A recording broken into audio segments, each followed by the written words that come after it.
I'd like to welcome everyone to this evening's board meeting. This is the 14th meeting of the year for the City Board of Directors. We have a rather lengthy agenda tonight, and appreciate everybody's attendance and participation. We'll begin with the invocation by Pastor Eric Capaci, and I'll lead the pledge. Please rise. Let's pray. Father, we gather together tonight as a family here in Hot Springs. Lord, we're just asking God tonight that you guide this meeting. We thank you for this city. There's something very special about Hot Springs, Arkansas. Seems like there always has been, always will be, God. This is a beautiful place to live. And I'm so thankful you led my family and I here. And I just pray tonight would be a meeting where you grant us unity, that we would be blessed by being together, and that we would see forward progress in all of our discussion, and that ultimately, God, you would give us, Lord, wisdom to make decisions to better our city and to give you glory as a result of it. And we pray these things in Jesus' name. Amen. Amen. Please join me in the pledge. I pledge allegiance to the flag of the United States of America and to the republic for which it stands, one nation, under God, indivisible, with liberty and justice for all.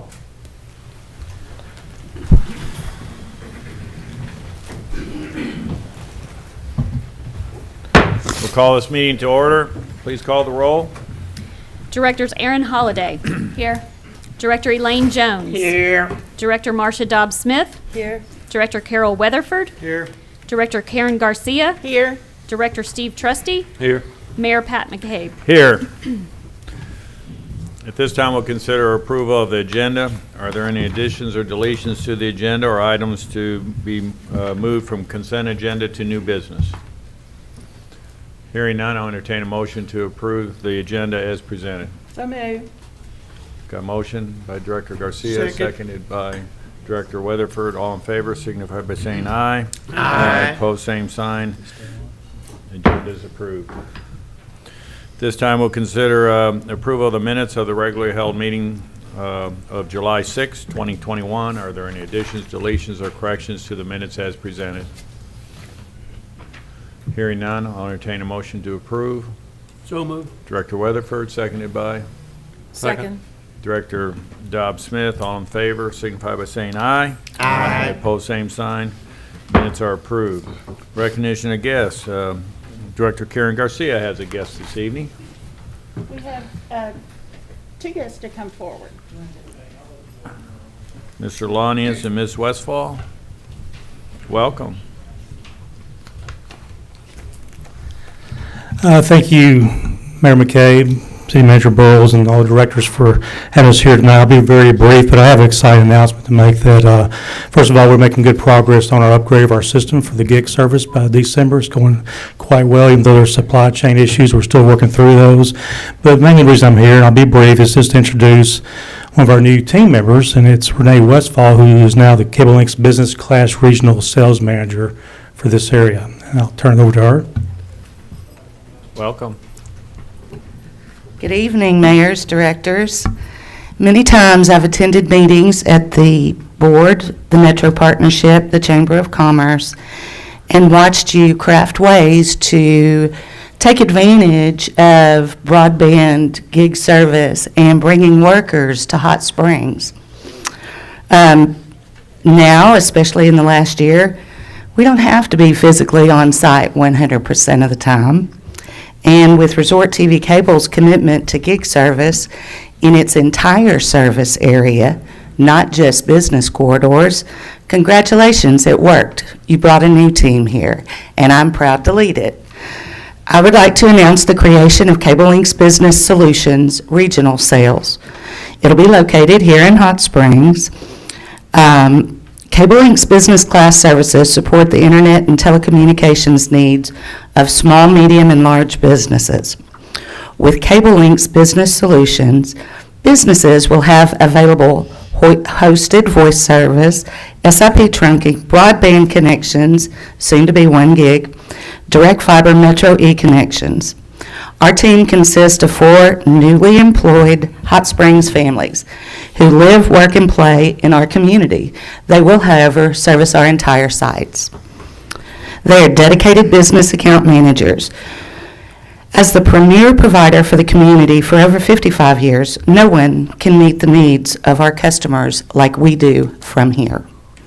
Thank you, Hot Springs, for providing the environment, the skilled labor force, the quality of life. Thank you, Waco Media and Resort TV Cable, for the investment and foresight in ensuring all residents and businesses in the service area will have 1 gig access. And look for more expansion soon. Thank you, Walter Hessman, for placing our regional sales office here. Your confidence and continued investment in the greater Hot Springs area is appreciated, the most recent being over $4 million to supply the gig service. Our Cable Link's business class consultants will be at the community events, visiting local businesses, and continue to be a part of the community.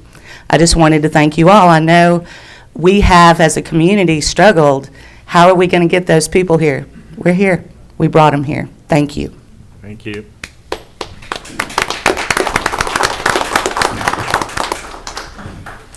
Any other guests? Directors have any other guests? This time we'll hear from the city manager on his city manager's report. Mr. Burrow. Thank you, Mayor, members of the board. I want to start off this evening by talking a little bit about our utility crews, our utility water, and many of the departments that helped us back in the frigid temperatures. The Municipal, which is a publication of municipalities, highlighted the utilities department in their magazine and featured a 2-page article in response to February's snowstorm and frigid temperatures. It was called Teamwork Kept Hot Springs Water Flowing, and it brings back what a lot of those nights for most of us were like during those 2 weeks to 3 weeks, where literally we were moving from tank to tank, valve to valve, trying to stay in front of losing all of the water in our tanks. It's a very good article. I think we'll have that posted on our website if you would like to go on and look at that. It has some pretty good pictures, but really just focuses on the efforts of the utilities department, our fire department, all the other departments that helped us during that 5-day event of record low temperatures. And it's hard to imagine we could go through what we went through and not have to have a boil order based on these guys being able to flex these different valves in an effort to keep enough pressure in the lines to prevent that from happening. We were one of the only, if not the only city in the state that was able to do that. So very proud of that, and really proud of the article that's in the Municipal this month. Our 2020 CAFR, our comprehensive financial report, has been uploaded to the city's website. For those that are interested, it's cityhs.net/finance. You'll be able to look at our 2020 CAFR. It's now uploaded. We talked about rental assistance and utility assistance at one of our previous meetings. I'm proud to say that 59 low to moderate income households received emergency rent assistance between March and July through our Community Development Block Grant, which funded that program. It was administered by the Ouachita Behavioral Health and Wellness. We had $100,000 that was set aside in our CDBG funding for homeless prevention and through our 2020 CARES Act, and that has been exhausted, and we're very concerned when the evictions protections end at the end of this month. I believe that's July 31st. However, should someone find themselves in a situation that has a hardship, need to apply for rent or utilities assistance, they can still do so through the Arkansas Rent Relief Program at arkansas.gov.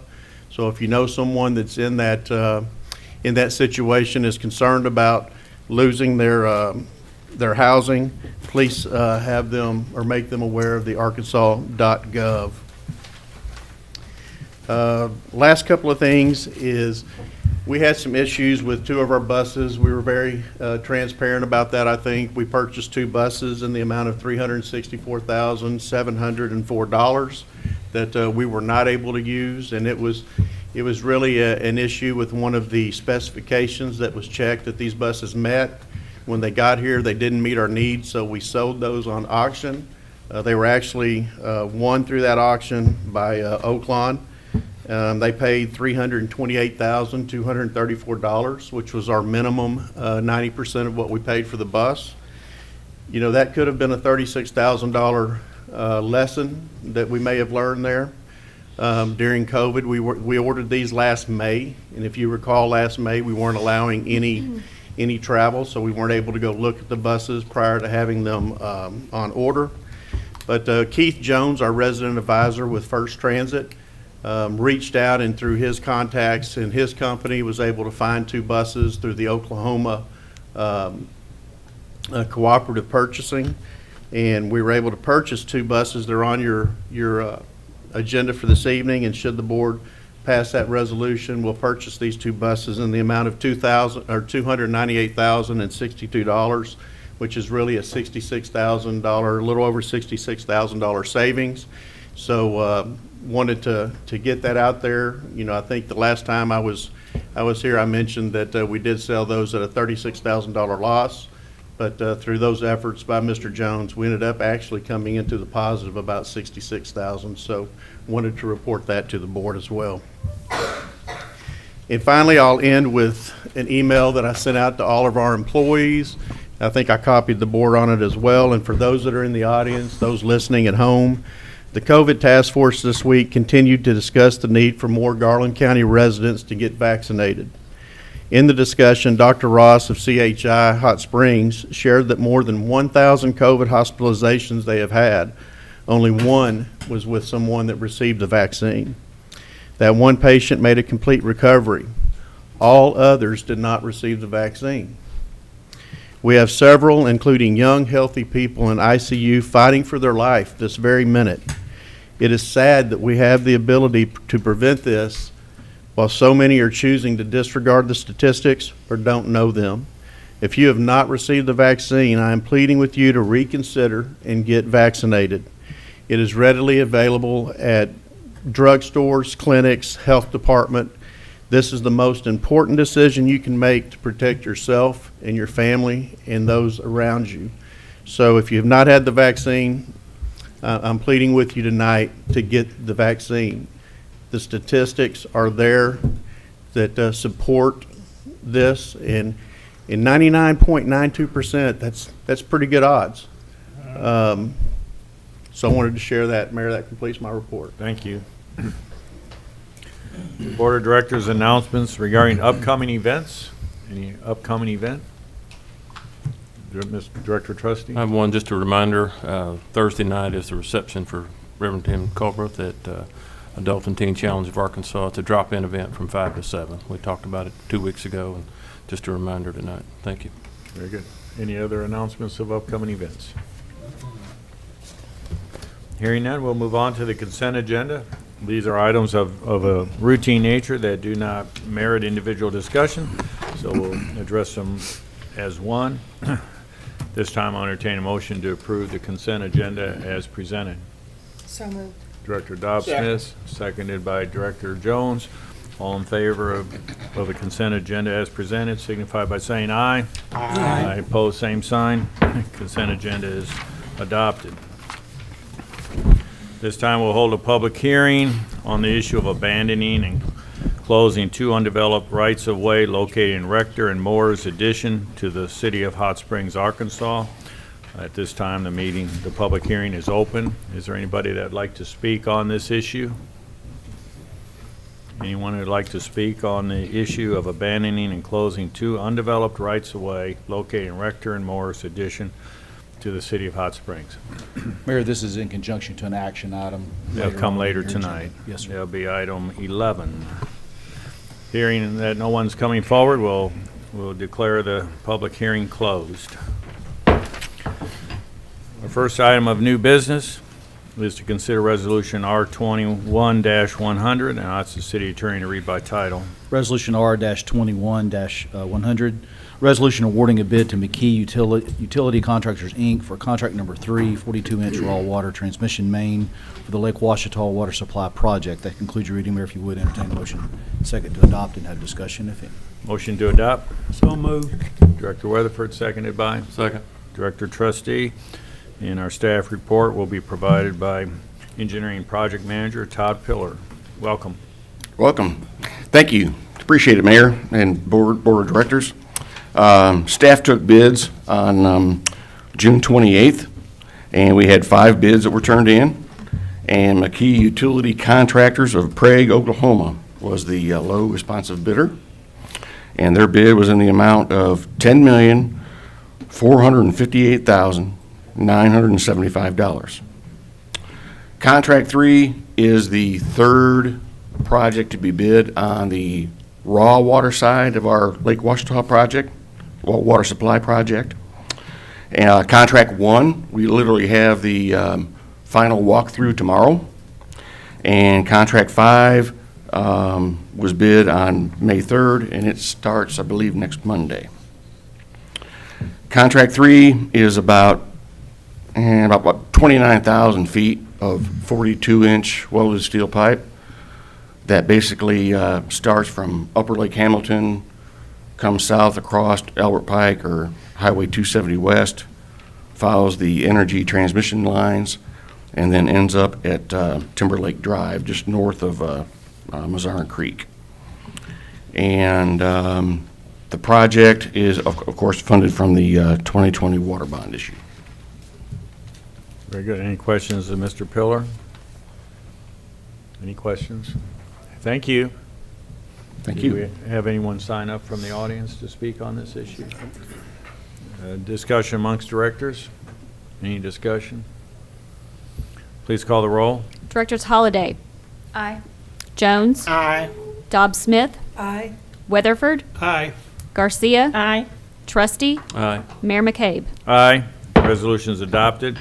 Now we'll consider Resolution R21-101 and ask the city attorney to read by title. Resolution R-21-101, a resolution authorizing a memorandum of understanding for cooperative transportation planning between the City of Hot Springs Intercity Transit and West Central Arkansas Planning and Development District and Tri-Lakes Metropolitan Planning Organization. That concludes your reading, Mayor. If you would, entertain a motion second to adopt. Motion to adopt. That's so moved, Mayor. Director Second. Jones, seconded by Director Weatherford. And our staff report will be provided by Deputy City Manager Lance Spitzer.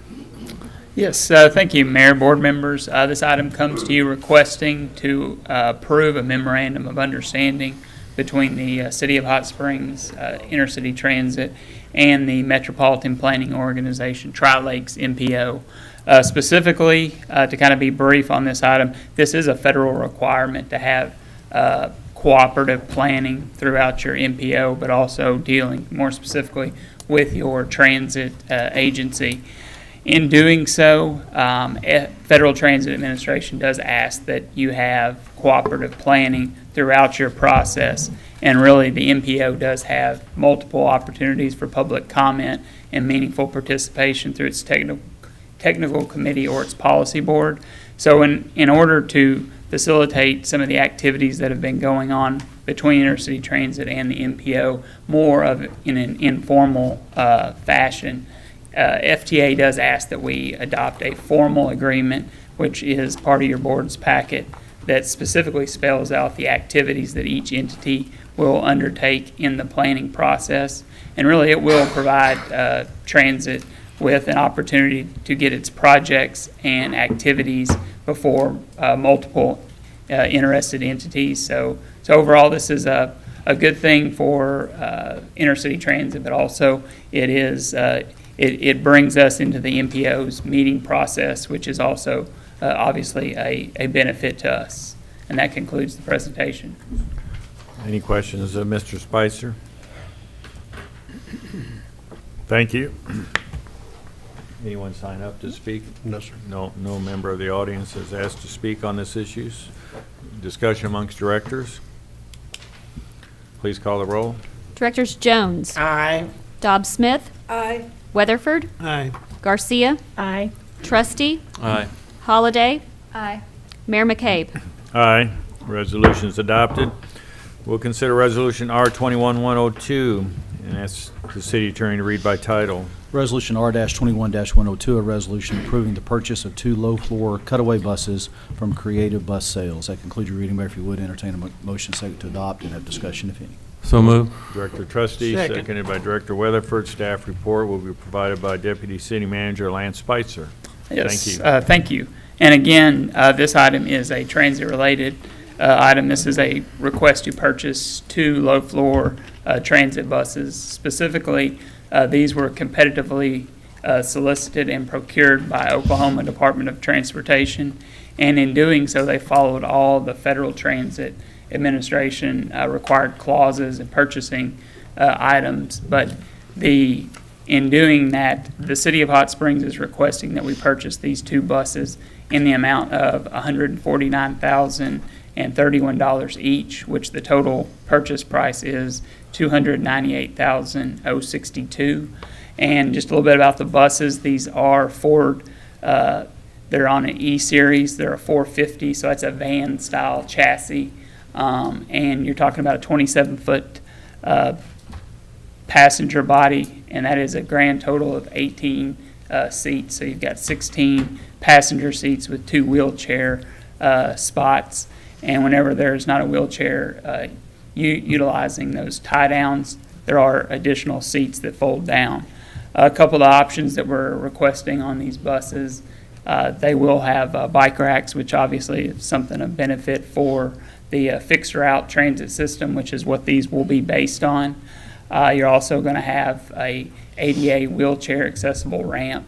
These buses also kneel, meaning they have a air suspension that brings that bus floor literally down to the curb level, so you really don't have a step, which is a benefit as well. But in doing so, as I mentioned previously, the Oklahoma DOT contract did follow those FTA guidelines and purchasing requirements, so we will be utilizing the 2021 budgeted funds to do this purchase, and FTA will pick up 85% of this cost, as the federal portion and the local share will be a 15% purchase. Additionally, one of the things that really brought this to the forefront was that being able to utilize these buses more immediate. These are buses that are available for pickup and purchase immediately from Creative Bus Sales. They're actually on their way to their Springdale facility. So if the board does approve this purchase, we will add on those additional options and equipment. We could have those buses in service toward the mid to later part of August. So relatively a quick turnaround, whereas if we were to go out for a competitive procurement on our own, you're talking about possibly 8 to 9 month lead time. So very fortunate to locate this procurement, and we recommend that the board approve this item. Any questions to Mr. Spitzer? Mayor, I would add that our resident advisor, Mr. Keith Jones, did fly with First Transit, actually flew him to Indiana to look at both of these buses to make sure that they met all the requirements that we needed for our routes, and they do, and that's why they're presenting those to you tonight. Very good. Mr. Director Trustee? Yes, Lance, this price, does that include the options? Yes, that's Okay, a that's total price. Total price, right there. Yes, sir. Thank you. Any further questions? Anyone sign up from the audience? No, sir. No. Any discussion amongst directors? Please call the roll. Directors Dobbs Smith, Aye. Weatherford, Aye. Garcia, Aye. Trustee, Aye. Holliday. Aye. Jones. Aye. Mayor McCabe. Aye. Resolution's adopted. This time we'll consider ordinance 021-30. And I'll entertain a motion to suspend the rules to read by title only. So moved. Director Second. Dobbs Smith, seconded by Director Trustee. All in favor of the motion to suspend the rules to read by title only signify by saying aye. Aye. Opposed, same sign. Please read by title. Ordinance O-21-30, an ordinance abandoning and closing an undeveloped rights-of-way located in Rector and Moore's addition to the city of Hot Springs, Arkansas. That concludes your reading, Mayor. If you would, Entertain a motion second to adopt and have discussion, if any. Motion to adopt. So moved. Director Trustee, seconded by Second. Director Holliday, and staff report will be by City Clerk Harmony Morrissey. Thank you. Get it up on your screen. Property owner 17450 LLC, through its representative and property manager Gary Sands, filed a petition with the city clerk's office to vacate 2 undeveloped rights-of-way. They're noted on your screen. One is highlighted in purple, one is highlighted in orange. The applicant owns the real property on all sides of the westernmost right-of-way proposed to be vacated. That's the one in purple. The easternmost right-of-way borders property owned both by the applicant and by Weyerhaeuser. Weyerhaeuser has prepared and provided the applicant a letter of support for the vacation, as well as a quitclaim deed illustrating their agreement to deed the right-of-way if vacated to the applicant. City staff has reviewed and supports the proposed vacation. All utility providers have done the same and support the proposed vacation as well. All statutory requirements have now been met. If the right-of-way is vacated, they will be split such that half goes to each of the adjoining property owners. Because the applicant is the sole property owner around the part highlighted in purple, they would obtain the whole right-of-way. The part in orange would be split between the applicant and Weyerhaeuser, and then they would be able to file the quitclaim deed, thereby acquiring the whole right-of-way. Our applicant was unavailable to be here this evening. Their company is headquartered in Oregon, but I'm happy to answer any questions that I can. Any questions of Ms. Morrissey? Thank you. Anyone from the audience want to speak on this issue? Any discussion amongst directors? Please call the roll. Director Weatherford. Aye. Garcia. Aye. Trustee. Aye. Holiday. Aye. Jones. Aye. Dobbs Smith. Aye. Mayor McCabe. Aye. Resolution is adopted. We'll consider ordinance 021-31, and I'll entertain a motion to suspend the rules to read by title only. So moved. Second. Director Holliday, seconded by Director Jones. All in favor of the motion to suspend the rules to read by title only, signify by saying aye. Aye. Say- Opposed? Please read by title. Ordinance O-21-31, an ordinance amending ordinance number 6239 by renaming a certain street, Wayward Winds Terrace, to Winter Terrace, approving certain street names, Wayward Winds Terrace and Key Point, located in the Hot Springs Lodge and Resort Plan Development, and for other purposes. That concludes your reading, Mayor. If you would, entertain a motion second to adopt. So moved. Motion to adopt, Director Jones made the motion. Second. Seconded by Director Garcia. And our staff report will be provided by Public Works Director Denny McFate. Welcome. Thank you, sir. Members of the board, thank you, Mr. Mayor.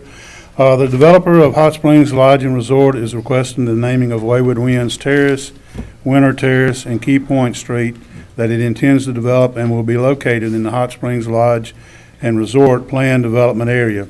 This is located between Buena Vista Road and current Wayward Winds Terrace. Wayward Winds Terrace is currently a short dead-end street that ends at the city's sewer pump station that is just off Buena Vista Road, and this station is all that is located on Wayward Winds Terrace.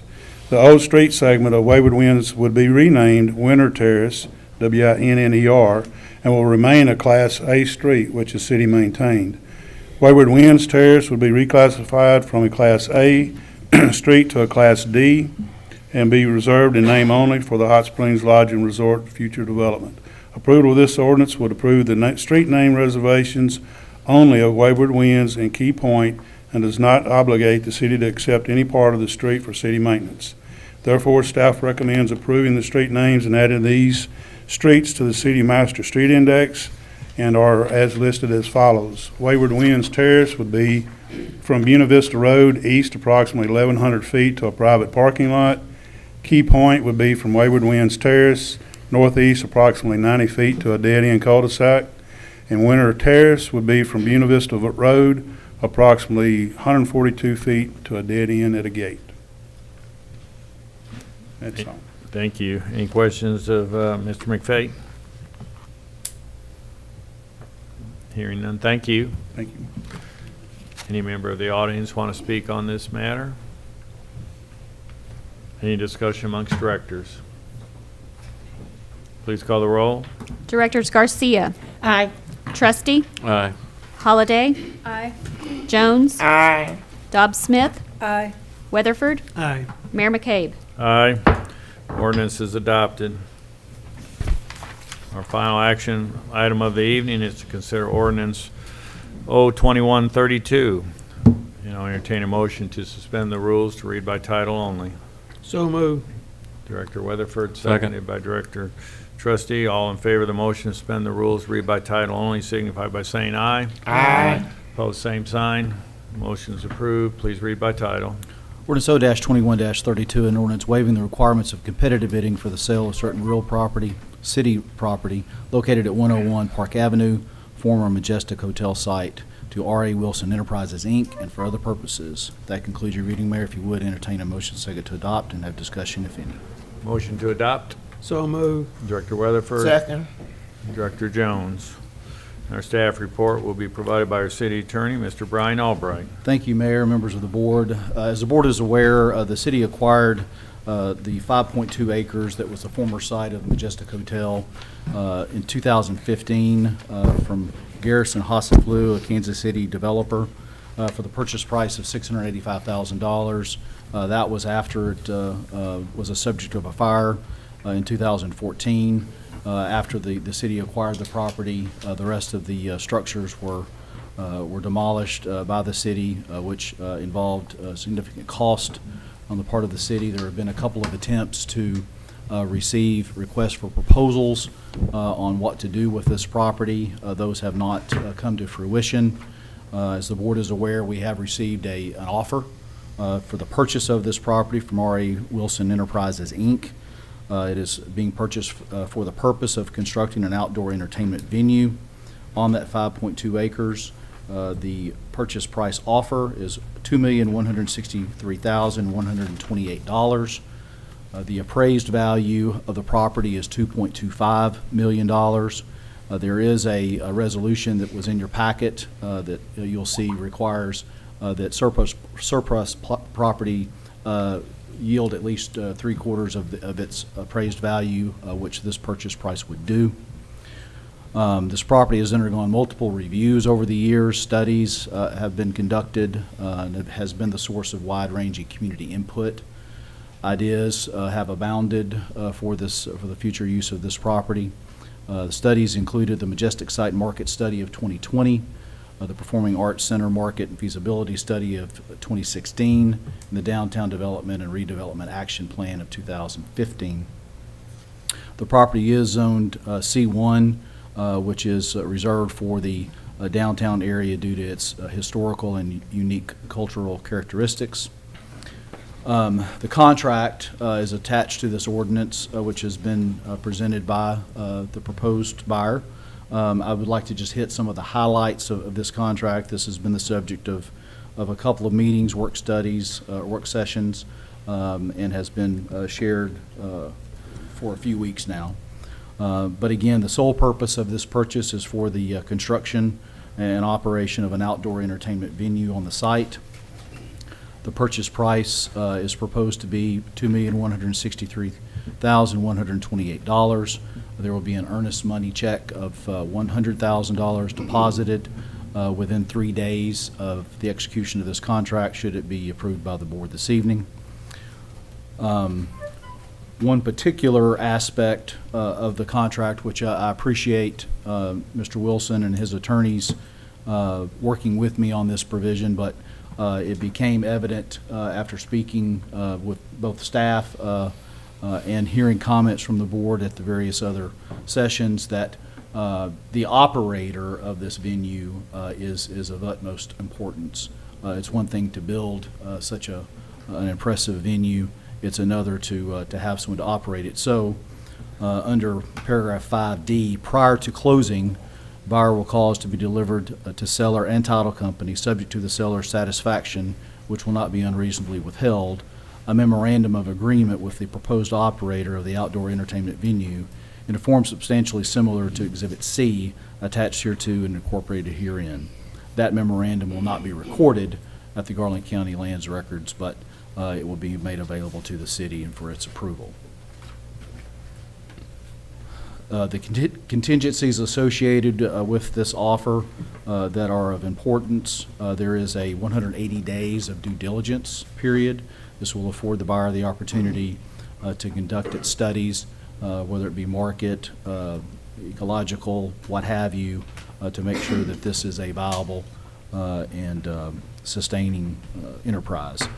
If that 180 days is not sufficient, there is the ability to request an additional 90 days if that is requested prior to 30 days of the expiration of the original 180 days.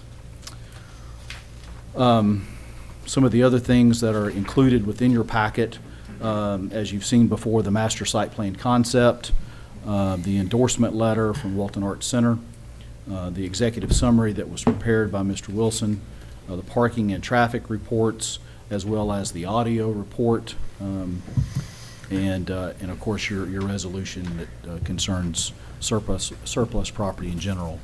That concludes the background and setting the table for this, Mayor. I'd be happy, or the city manager would be happy, to address any questions that you might have prior to taking it to the floor. Very good. Any questions of the city attorney or city manager before we move forward?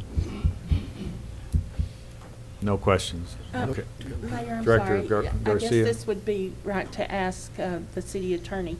In the contingencies, it had the 180 days and then 90 days, right? Yes. Both of those. And on the previous, or the bid that came through, they had asked for an extension after 180 days for 90 more days, or? The previous one that we had during the RFP period, that is correct. But we didn't give them the 90 days, the additional.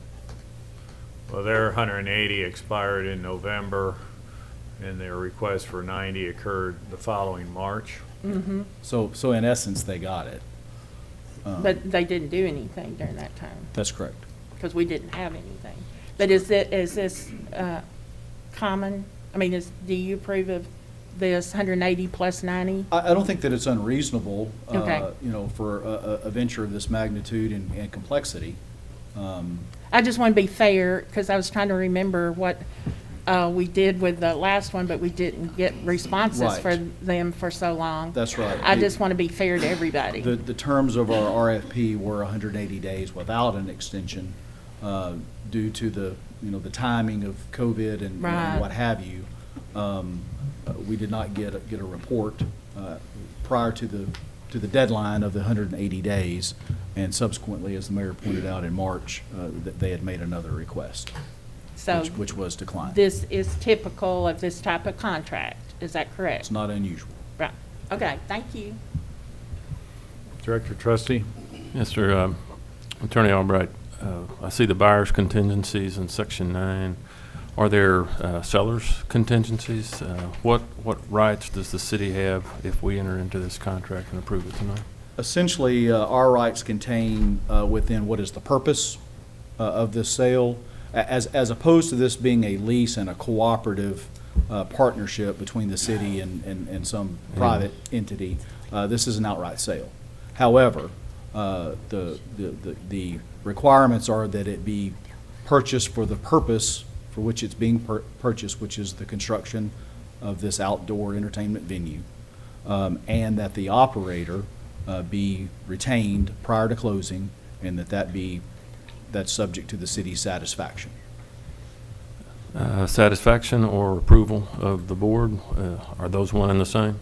Well, I tell you what, I know we've got Mr. Wilson here and a couple of fine attorneys representing him, so we will get commitment from them. But the intention of that language is so that the city approves who the operator will be prior to closing. Okay. We understand that, given the complexities of things, that they don't have one secured yet, but we would expect them to have that secured prior to closing, and that a memorandum of whatever agreement they have with that operator will be provided to us in a form substantially similar to Exhibit C. Okay. Thank you. Any further questions of Mr. Albright or Mr. Burrow? With that, we'll go. We have a number of people who have asked to speak on this issue, so we'll go through each one. Just a couple ground rules. We have a 3-minute time limit, so please be respectful of that. We don't have a trap door, so when the buzzer goes off, you will not disappear. But at the same time, we will ask you to please provide a closing comment. We really dislike, any boos or hisses or massive applause, because that's distracting to the person's message, or perhaps to the person who's going to get up and speak after them. So please be respectful. We know there are good people on both sides of this issue. When I look at the list here on both sides of who's going to speak for or against, there's quality people on both sides. So let's be respectful of each other. So we'll begin. Mr. Ernie Peters, will you please come forward and state your name, address, and district, please? Good evening. My name is Ernie Peters. I'm with Peters and Associates Engineers. I'm from Little Rock, and I have been retained as an engineer by the R.E. Wilson Company with regard to this project. And we presented at your work session on June 22nd information related to the parking and mobility study that we did. I'd be glad to answer any questions that may linger relative to that. I hope that each of you have received additionally since that work session a supplemental letter that I provided that included traffic count data that we did on Central Avenue on June 26th. Since I did not present that data and hadn't been collected at the time of the work session, I'll just briefly indicate to you what that data represented, or what it showed. We did a 24-hour hourly traffic volume count on Central Avenue just north of Fountain Street. And this was done on Saturday, the 26th of June. We found, as a result of that count data, that the 24-hour traffic volume count was around 22,000 vehicles a day. That's the total of both directions. We counted, as I indicated, northbound and southbound separately. What we found, I think, that is relevant to the matter before you now is the fact that both the northbound and southbound volumes after the 5 p.m. hour began to drop and continue to drop through the midnight hour. And that's meaningful, I think, with regard to the music pavilion that's proposed for this site, in that the activities that will be staged there will occur in the evening hours, and so the site destined traffic or patrons will be adding to any traffic coming to the site or to the parking areas at hours where the normal volumes typically decline. So I think that's important to recognize that in that regard. The only other thing that I'd like to comment on, I know there was a lot of information that we presented relative to the parking utilization, where the parking lots were located. All that's been documented. And we stated very clearly in there that there were additional remote parking lots or parking areas that could be utilized, but we did not include in our tabulation of available parking spaces. Specifically, I understand that there has been some mention that the Alligator Farm area, that it is property that hasn't been secured or hasn't been discussion with the owner, and that's simply not true. But the fact of the matter is, relative to the work that we did, that the potential for parking in that area was not counted on. It was labeled as additional available parking in remote lots that perhaps could be used if necessary, but we're not included in our totals. I'd be glad to answer any questions that you have. Thank you for your attention and your the opportunity to speak to you this evening. Any questions of Mr. Peters? Thank you. Thank you, Mayor. Mr. Bill Weston. Mr. Weston, please come forward, restate your name, address, and district, please. I'm Bill Weston, live at 1020 Woodline, and I'm at Hot Springs.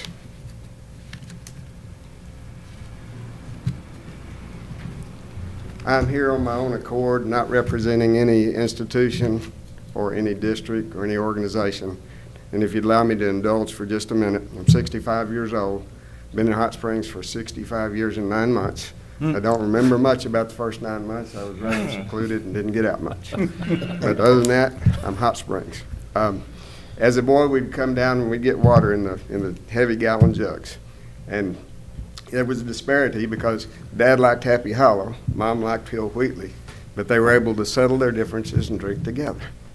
So anyway, but downtown you would see Dillard's, Johnson Cleaner, Stroop Tire, still here, Mr. Lockwood's. You would see Wheatley Brothers. You would see a lot of the old things. We had 2 theaters, Malco and Paramount. We had 5 car dealerships. 3 of those were close to downtown. 2 banks and 1 Mexican restaurant. That's how long ago this was. But Dad bought the first 55 Chevrolet Bel Air with air conditioning from Chitwood Motor Company. And he had Hot Springs Packing Company, and we would deliver meat to a lot of the restaurants. Many of them were downtown. There was a lot going on downtown. Downtown was the place to be. And we had a passion for the city of Hot Springs. A bucket list when I was young, I wanted to ride in the freezer truck. And my brother Gene let me do that from Hot Springs to Malvern. And I will tell you, I never want to do it again. But I did. But anyway, Dad had a friend. His name was Pete Wilson.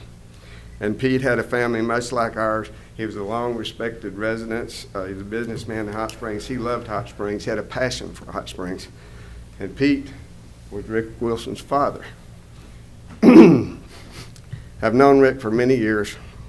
I've seen his organizational abilities, his drive for excellence. He's a well-managed team. He has all the abilities that you've seen. But more than that, he's got a passion for Hot Springs, just like we did. And to me, that makes a difference if you have a passion and if you're willing to pay the price. For this reason, I'm in favor of this. I want to make one other comment, and I've got 40 seconds. Mom would look out the back of her door. We lived on Albert Pike, and she would visualize a church out there in the field, in the pasture land. And when Hot Springs Baptist built that, that was her dream come true. And I never will forget that, you know. Many of us have the same sentiment about downtown Hot Springs. And with the offer that he's given us, it's a once in a lifetime offer. And it could easily be our church in the field. And it's by someone who has lived and breathed and bled Hot Springs. Thank you for your time. Thank you. Mr. George Pritchett. Mr. Pritchett,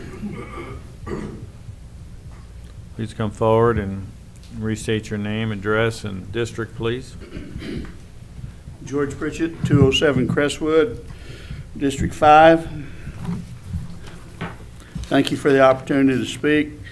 It's funny how we've gotten to this point on this property. We've had many missteps along the way. It's good that we have some offers. We have a good offer. I think Mr. Wilson's capable of doing what he said he's doing. However, you have another offer that's come in at the late hour, and there's some questions about whether we should consider it. I believe you owe it to the people of Hot Springs to take a look at that. Mr. Wilson's offer is a very good offer.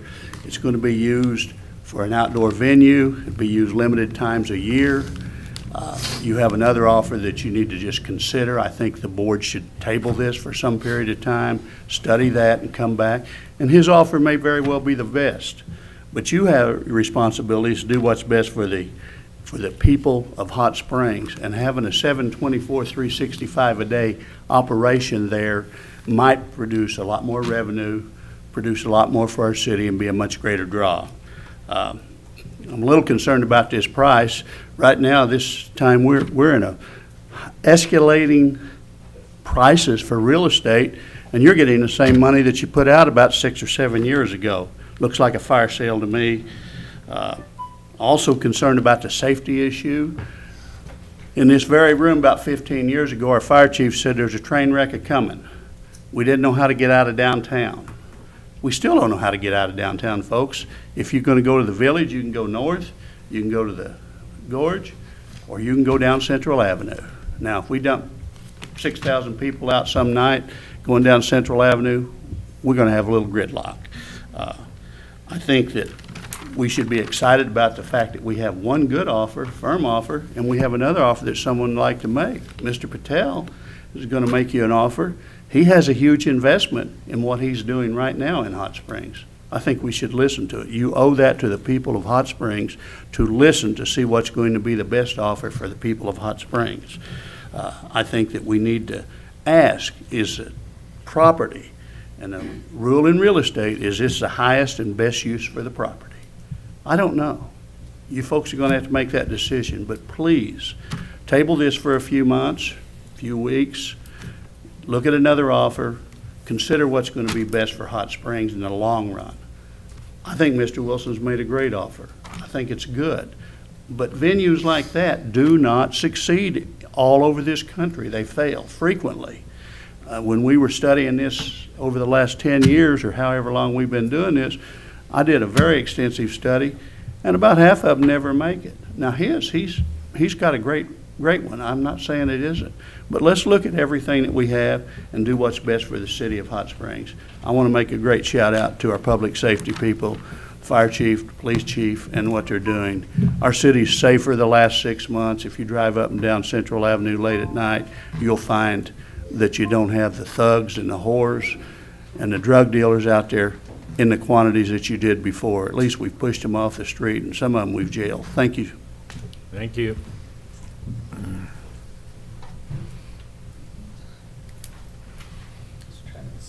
Ms. Carol Shop? Ms. Carol? Shop? Yeah, please. Please restate your name, address, and district, please. Carol Schulp, 301 Stearns Point Road, Hot Springs. Hi, Bill.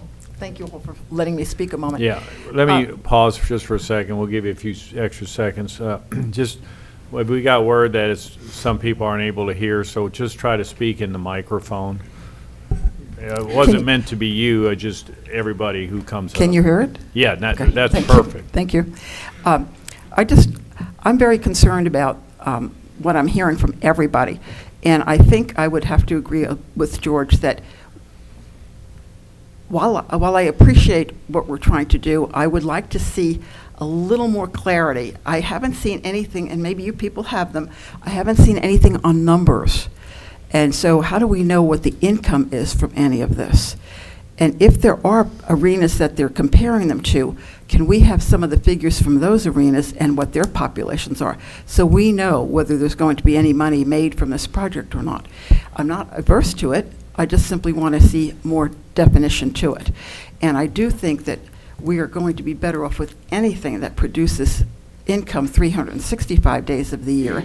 Not to say that they won't. I don't know what they're proposing. But I do think it's far better for us to take a look at something that will provide more income for our city. And we already have a Summit Arena that's not used and a convention center that's not used. And now they're putting a new convention center in at Oaklawn, and they're going to have an arena there. So I'm not quite sure that this is the best use. I appreciate you hearing me. Any questions? Thank you.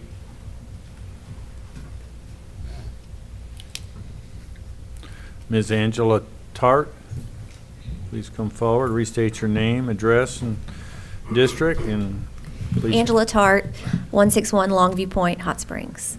I'm a local citizen, and so I'm going to speak to the fact of being a patron of this venue. My husband and I, we travel 2 to 3 times a year out of town, out of state, to attend live music venues, we probably spend between $1,000 to $2,000 every time we go.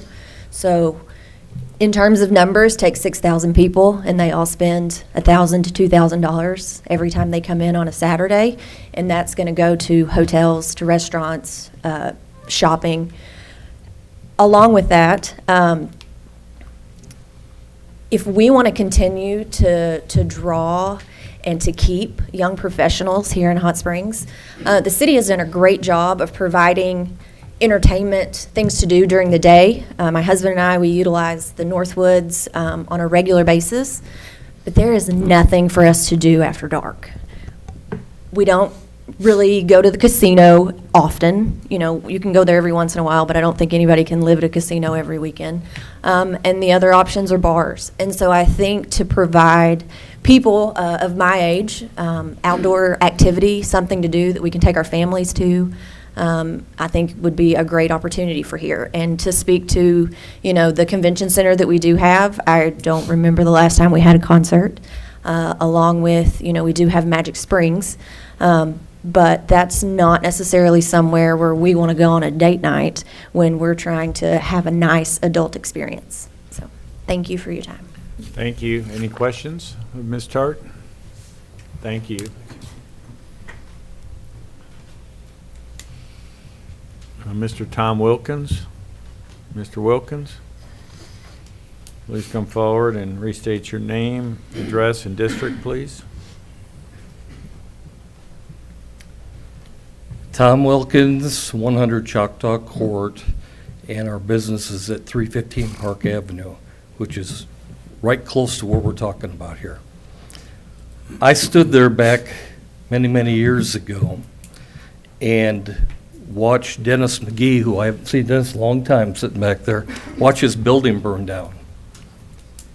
We sat across the street with a bunch of other people, and we cried. You talk about passion for downtown Hot Springs, you're looking at it. I've invested my time, my money, my community service, everything I am to downtown Hot Springs, getting past that point. In 1990, May the 19th, not that I remember, I had over 300 people in my facility, the Bathhouse Show, back in those days. To see literally 3 to 4 feet of water come down that street that night, it'll be a memory that I will always have. I'll take to my grave. I know a lot about history. I was there the night. In fact, I was in charge of part of it, along with Renee Westfall. I think she's still back there. It was a celebration of the national park where we had on the Arlington lawn. We built one of the most expensive stages I've ever been involved with. I think memory serves me, back in those days, it was like 10 grand just for the stage.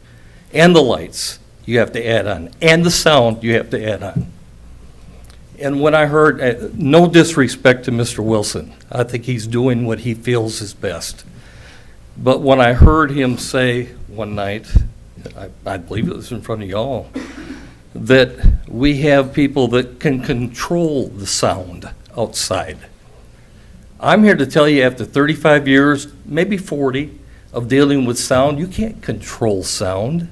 Once sound gets up in that air, folks, it's going to go down this valley, up and out. I'm probably the only person here that's been involved in ever managing an outdoor amphitheater. Mr. Trustee over here knows of it well. I don't know what state it's in. I saw it about 6 years ago, maybe, Mr. Trustee, and it was being used for storage area. Probably still is, for all I know. When we think of a good, I have 40 seconds. This is tough. When you think of having something of viability that's going to be there 100 years from now, the hotel was there for over 100 years. We want something that's going to last. These types of projects should be on their own, not in downtown Hot Springs. And I speak from experience. I speak from knowledge. I speak from compassion.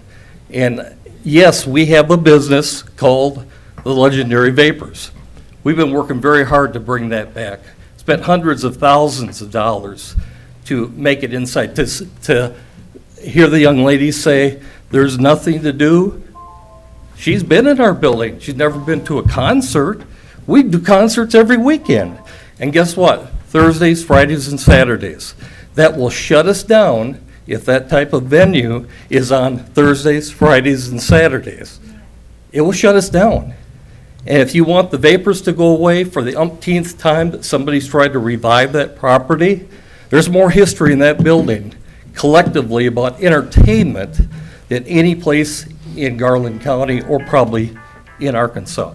I'm being cut off. I'm sorry. I do appreciate your job. This is a tough issue. I don't come out of my little world to speak to something very often much anymore because I love what I'm doing now. And this is tough on both sides. I just ask your appreciation for maybe there is another side to the story, another side that's going to affect us all, for many of us that have put their blood, sweat, and tears into downtown, and time's up. Thank you. Thank you.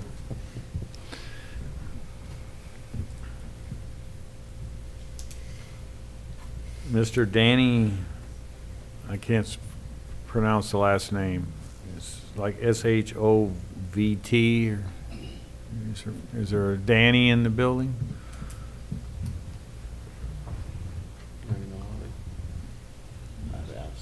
Check out the hall.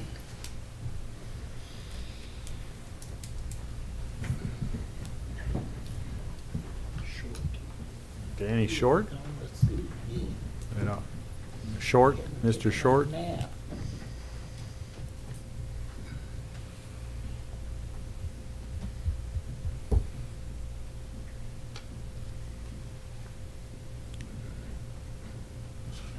Okay. Thank you. Mr. Mark Toth, please come forward, restate your name and address and district, please.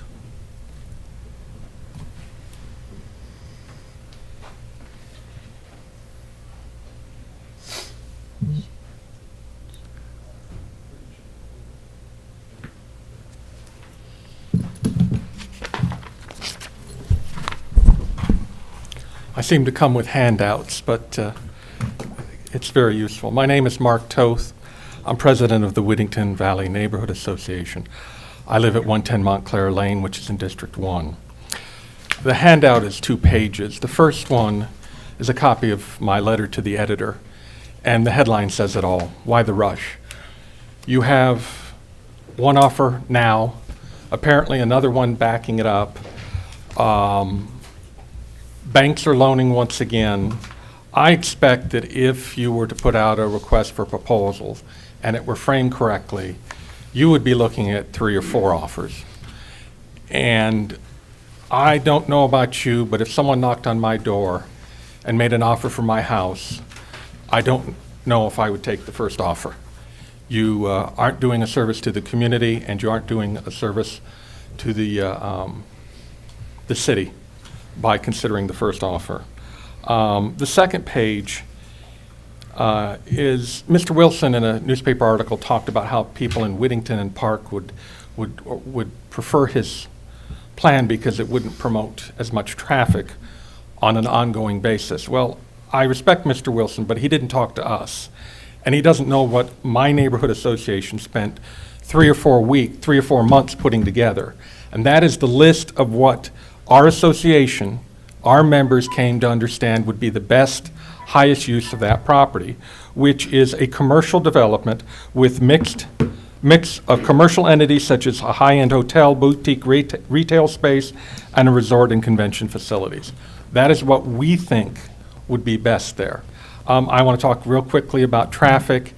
The numbers that are thrown out, the one thing that isn't put in their study, they talk about, well, it's 1,500 at 4 o'clock and 1,350 for the next 3 hours, but they don't add on the extra 4,000 cars over those 4 hours that would be coming to that site or leaving that site.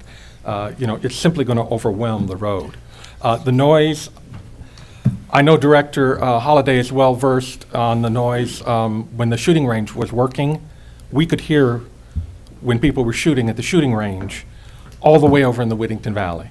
There are people on Park Avenue who hear the music from Magic Springs concerts. Okay? I think ultimately the issue is that you have to pick the best, highest use for the site. Having the site occupied 30 days a year or 35, is that high use? Is that going to drive traffic? Is that going to be a positive for the city versus something that's there open 365 days? Please consider that. I would encourage you to do what you've done in the past, which is to say, thank you, Mr. Wilson. We're going to open it back up. You can resubmit your proposal. It may be the best, but we know there's another one out there, and we may get others. We just have to look out for the best interest of the city and our citizens. Thank you very much. Any questions to Mr. Toth? Any questions? Amy and Brad Wopey, please come forward, restate your name and address and district, please. My name is Brad Whipple, 559 Charlie Stover, District 6. Thank you. I just wanted to give a little insight on how we have lived our life here. I've lived here in the Hot Springs community all my life for 40 years. I've gone to school here. I've grown up here. My business partner and I have built a successful residential and commercial construction business here. We are invested in this community. We love the thought of an entertainment district being created as part of a revitalization of our downtown area. We love Oaklawn, the Lake Hamilton, and Amy does hike downtown with her friends. We love that living here provides us ample entertainment year-round with Oaklawn's newest hotel, the expansion of horse racing, and the summers downtown, the lake life, May through October. And who wouldn't want to spend a day at the races or a day at the lake, then grab dinner at any of our unique and amazing restaurants that we have downtown? At the end of the night, with an incredible concert, that's just going to top it off. My final point is, I would like to say that there were two previous historic landmark hotels at this very site, and those were vacant for 20 plus years. I think it's time for something different. Thank you. While I've lived in Hot Springs most of my life as well, I did have an opportunity to live in Dallas for a few years right after high school. I had the opportunity to enjoy many of the amenities that it offered living there, such as several outdoor entertainment venues. After being back home for the last 12 years, I now have friends from Dallas calling me, wanting to visit Hot Springs because of all the exciting things that our city offers. Some have even purchased homes here. With this outdoor entertainment pavilion, people will not only come from other Arkansas cities, but also from other states to not just enjoy a concert, but stay, enjoy the week or the weekend, and they will take advantage of all the other amenities that our town has to offer. They'll eat downtown and maybe even enjoy a day on the lake or a day at the races. Hot Springs has become a destination. We're not just a town anymore. A few weeks ago, Brad and I had the opportunity, we were walking downtown waiting on our dinner reservation at DeLuca's. We took an opportunity to walk to the property, and in doing so, we actually ran into Peter Lane, who's the president of Walton Arts Center. He was gracious enough to spend a bit of time with us talking about his vision. I was so impressed with how impressed he was with the site. And as we were standing there, we all looked down Central Avenue at the view of our beautiful downtown. And Peter, and I quote, said, "We have to preserve this view." We couldn't agree more. We just ask that you please vote for this new addition to be the icing on the cake to what is already our Hot Springs Entertainment District. Thank you so much. Thank you. Any questions of the speakers? Thank you. Ms. Terry Schaefer. Ms. Schaefer, please come forward and restate your name, address, and district, please. Yes, I'm Terry Schaefer. Well, just speak into the mic. Terry Schaefer, and it's 230 Whittington Drive there. Thank you. Yes. I just thank you for the opportunity for allowing me to speak. I'm here in support of R.A. Wilson's bid for the proposed Majestic Art Pavilion. I believe that this project is occurring at a critical time. I've been here for 4 years. I'm a transplant. I've lived in Gatlinburg, and I've seen it grow. I've been through all the history of it. Also in Nashville, when they had their amphitheater there that helped the city of Nashville grow. And what he was saying about it affecting his business at the Vapors, I think it would enhance the business. You would have people come into the amphitheater, and then they could go to the after party at the Vapors and enjoy everything. There's all types of opportunity for all types of the different music to go forward. And anything that has to do with music, I love it. I'm an artist. Coming from there, and about the tourism and the long-term growth that it supports, I could see where Hot Springs is going forward, and this is an opportune time to seize on this opportunity to get something going, because from the time I've been here, it's just been sitting empty, and this is our first national park. We ought to just have it really, really the best to offer everything. And I thank you for letting me speak, and I'm in support of Mr. Wilson's project. Any Thank you. questions of the speaker, Ms. Schaefer? Thank you. Thank you. Shane Plunk, Ms. Shane Plunk. Please come forward to restate your name and address and district, please. Hi, good evening. My name is Shan Plunk, and I live at 110 Hallman Street in the Park Avenue area. And I came tonight because I have some doubts, and I have some concerns about the traffic and the parking, because I used to have a job where I had to be at a certain place by a certain time, and I live, of course, on the north end of town off of Central, and there's already gridlock on certain days, and so my concern is that there will be gridlock, more gridlock with 6,000 seats. And then the other thing is we have people that come here from all over the world, so if they experience a lot of gridlock, I think it would be a turnoff for them as well. And then the noise pollution. And then also, I really enjoy going to the Vapors. And so, I don't know if you've ever been to the Vapors, but if you go to the Vapors, they have a self-contained parking lot. And so, if there's a blocked, it's already lots of times trying to turn to go on to Whittington, there where the Majestic is, going down Central Avenue. I'm concerned about that. And also with the noise pollution, the property values, that will affect the property values. So I think that it'd be nice if you could table it and look for other offers to see if there'd be something that would better suit the community. I'm excited about Hot Springs and the growth, and I really don't want to block anybody from coming in here and doing some wonderful, exciting things like an arena. I love going to the arenas too, but the big thing for me is the traffic and the parking. So anyway, thank you for your consideration, and I appreciate you. Thank you.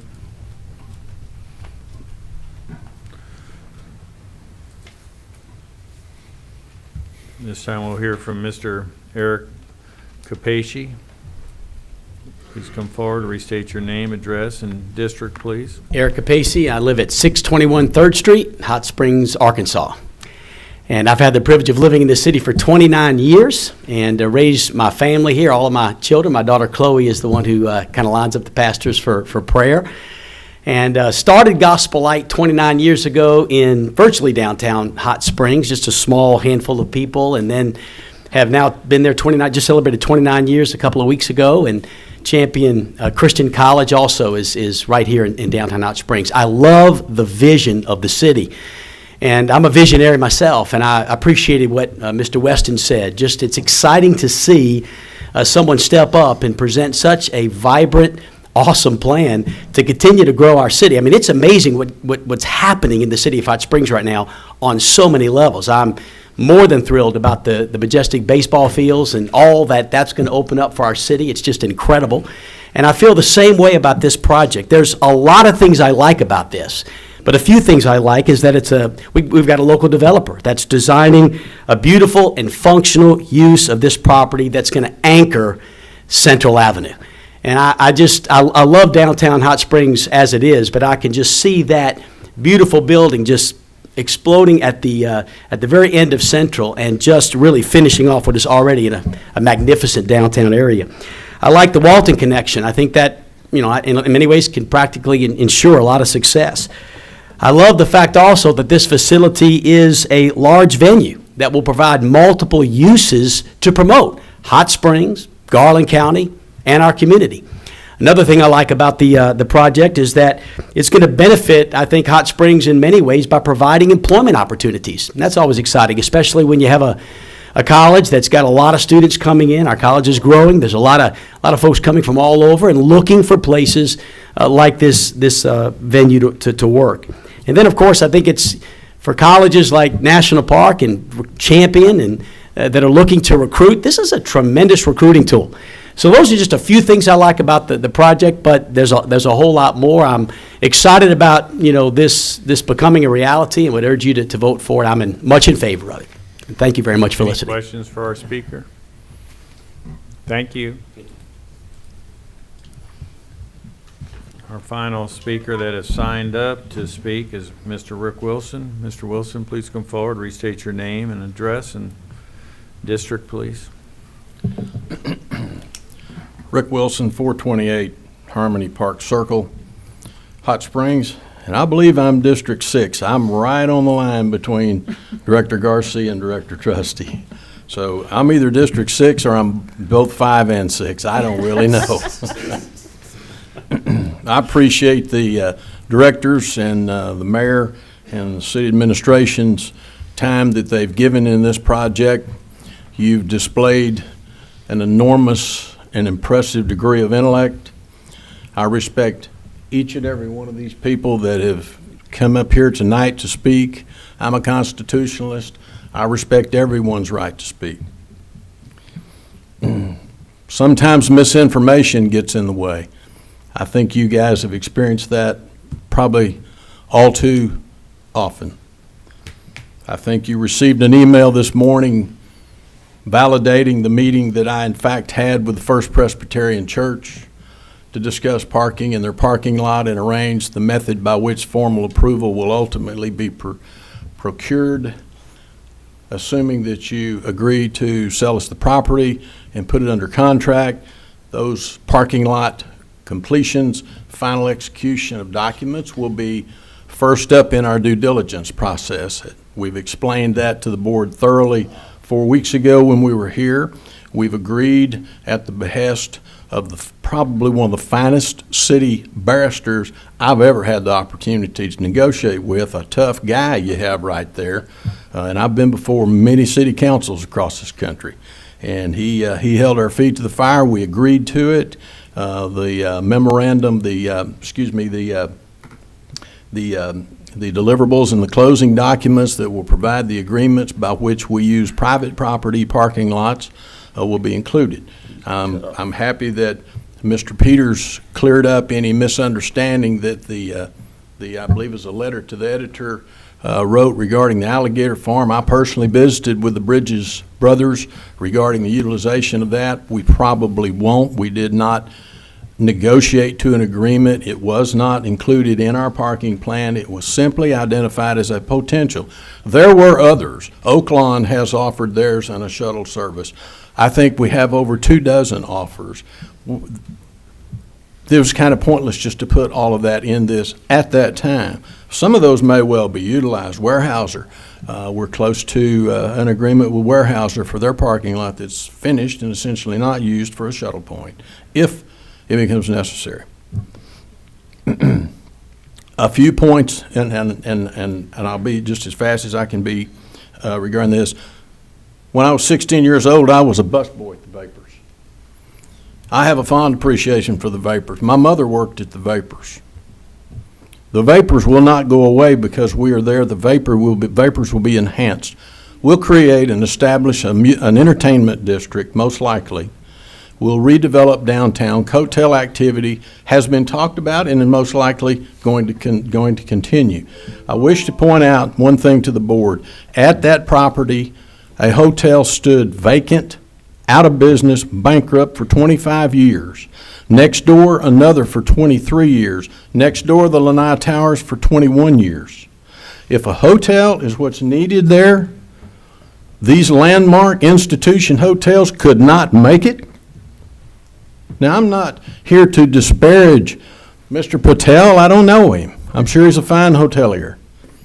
I'm not to disparage or cast aspersions on anyone. But let's be truthful. Let's be business 101 for the city of Hot Springs. Hot Springs is ready to grow. I can't tell you how impressed I am to see these young people. I don't know how old they are. I'm 66. That means they look 21 to me. They're probably 40. But they're right. They're absolutely right. But you know, the other activities for this venue that the mayor and city manager heard Peter Lane, the president and CEO of the Walton Arts Center, state just the other morning, there are numerous activities and venues that go on for all walks of life. There are entertainers for all walks of life, for all ages.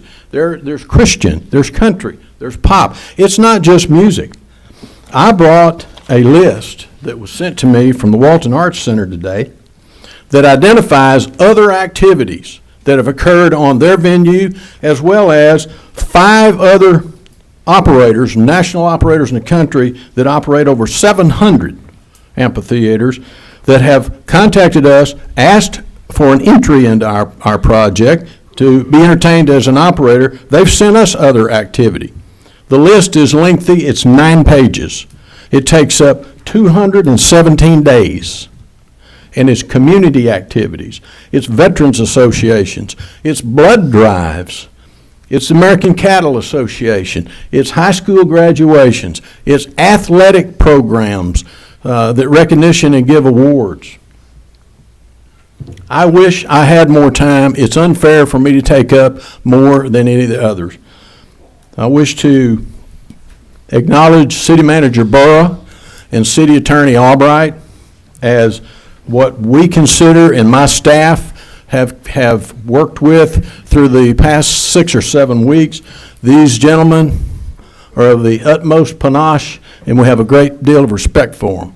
The city has 2 fine individuals there, and I'd like to make certain they're acknowledged for their efforts on behalf of the city of Hot Springs. I wish to acknowledge Director Jones for having dedicated the better part of her entire life for the city of Hot Springs.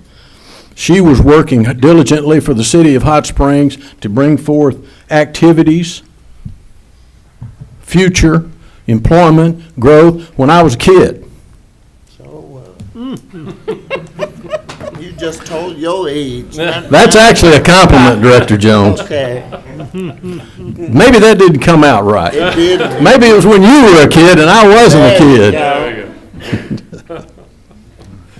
Just for that, Mayor, I've got a question for him. Please. Well, I've got a list. I was going to read this one email, but I think I can ask you, what about the tax revenue to the city? Have you talked about that and I didn't hear it? Somebody else wants to know. Yes, ma'am, that's a very good question. I will elaborate on that. We've received information from the Walton Arts Center regarding their profile, their actual experience, a demographical market support profile for the city of Hot Springs, as well as we've received the same information from the following outdoor entertainment pavilion operators: Madeira International, ASM Global, Madeira from Houston, ASM Global from Los Angeles, Capitol Records. All of these provided us with estimated revenues first year of $20 to $25 million. By year 3, a sustained growth of 10 to 12%. And these are nationwide supported statistics that are actually occurring with similar demographics in terms of per capita income, the size and capacity of the population of Hot Springs, Garland County, our MSA of 128,000. Not to mention our MSA, I want to add, Ms. Jones, that our MSA is going to increase, we're told, by the State of Arkansas Marketing and Secures Department by 3-fold due to the widening of Highway 70 East and the time difference that it now takes to get from Interstate 30, the Benton Bryant area, back to Hot Springs. That relates to, in sales tax revenue, between $600,000 and $750,000 year one. We may be in the question period now. Any other questions of Mr. Wilson? Director Holliday? Yeah, I have some questions. So how many people, someone had mentioned before you, the employment possibilities, you know, how many people do you expect to employ year-round, full-time, seasonal, full-time, part-time, and then event only? Actually, I just returned 2 weeks ago from Northwest Arkansas, where some of the team members on my team met with the executive staff of the AMP in Rogers, and they covered a great deal of that with us. Based on their size, their capacity, the entertainment status, attractant on a per-person basis, compared to us, as it's been affectionately known, this is not a twin sister, it's in fact a baby sister. We're 6,000 capacity, they are 11,000 capacity, so some factors have to be utilized for a reduction, clearly. So in full-time employment, in what's called executive level or the management level, there'll be 30 to 40 executive level full-time career opportunities. The full-time staffing operation for maintenance, ground maintenance, concession activities, stage, prophylactic opportunities, career opportunities for what they call the rear of the stage. That is the green areas it's referred to for entertainers and their people that travel with them and all of their band members and associates. That will be 125 full-time jobs. Part-time is estimated between 80 and 100 law enforcement, additional law enforcement in addition to our security employees. We're not certain of that. That pretty much is going to be decided by the Hot Springs Police Chief. We estimate that probably on the facility on event night when it's anticipated to be a maximum sellout event night, as well as on the streets for traffic control, pedestrian crossing, et cetera. We estimate that could be probably 20 to 24. That would be made up mostly of the Hot Springs off-duty police officers and the Garland County Sheriff's Department's deputies off-duty. Okay, so to distill that down so I have it in my notes, you are expecting 30 to 40 full-time executive level employees at this facility year-round? Yes. Okay. Back to, just so I understand the question that you answered for Director Jones, the revenues that you were talking about a minute ago, you mentioned Walton Arts Center, which is not the same as Walmart AMP. They operate together, I understand that, but Walton Arts Center is not an amphitheater, it's Walmart AMP. So these revenues that you were discussing, is it the entire Walton Arts Center? No, it is not. Revenues are specific to the amphitheater? No, it is not. That's specifically revenues produced by the Walmart AMP, which is owned by the Walton Arts Center. Right, I understand that.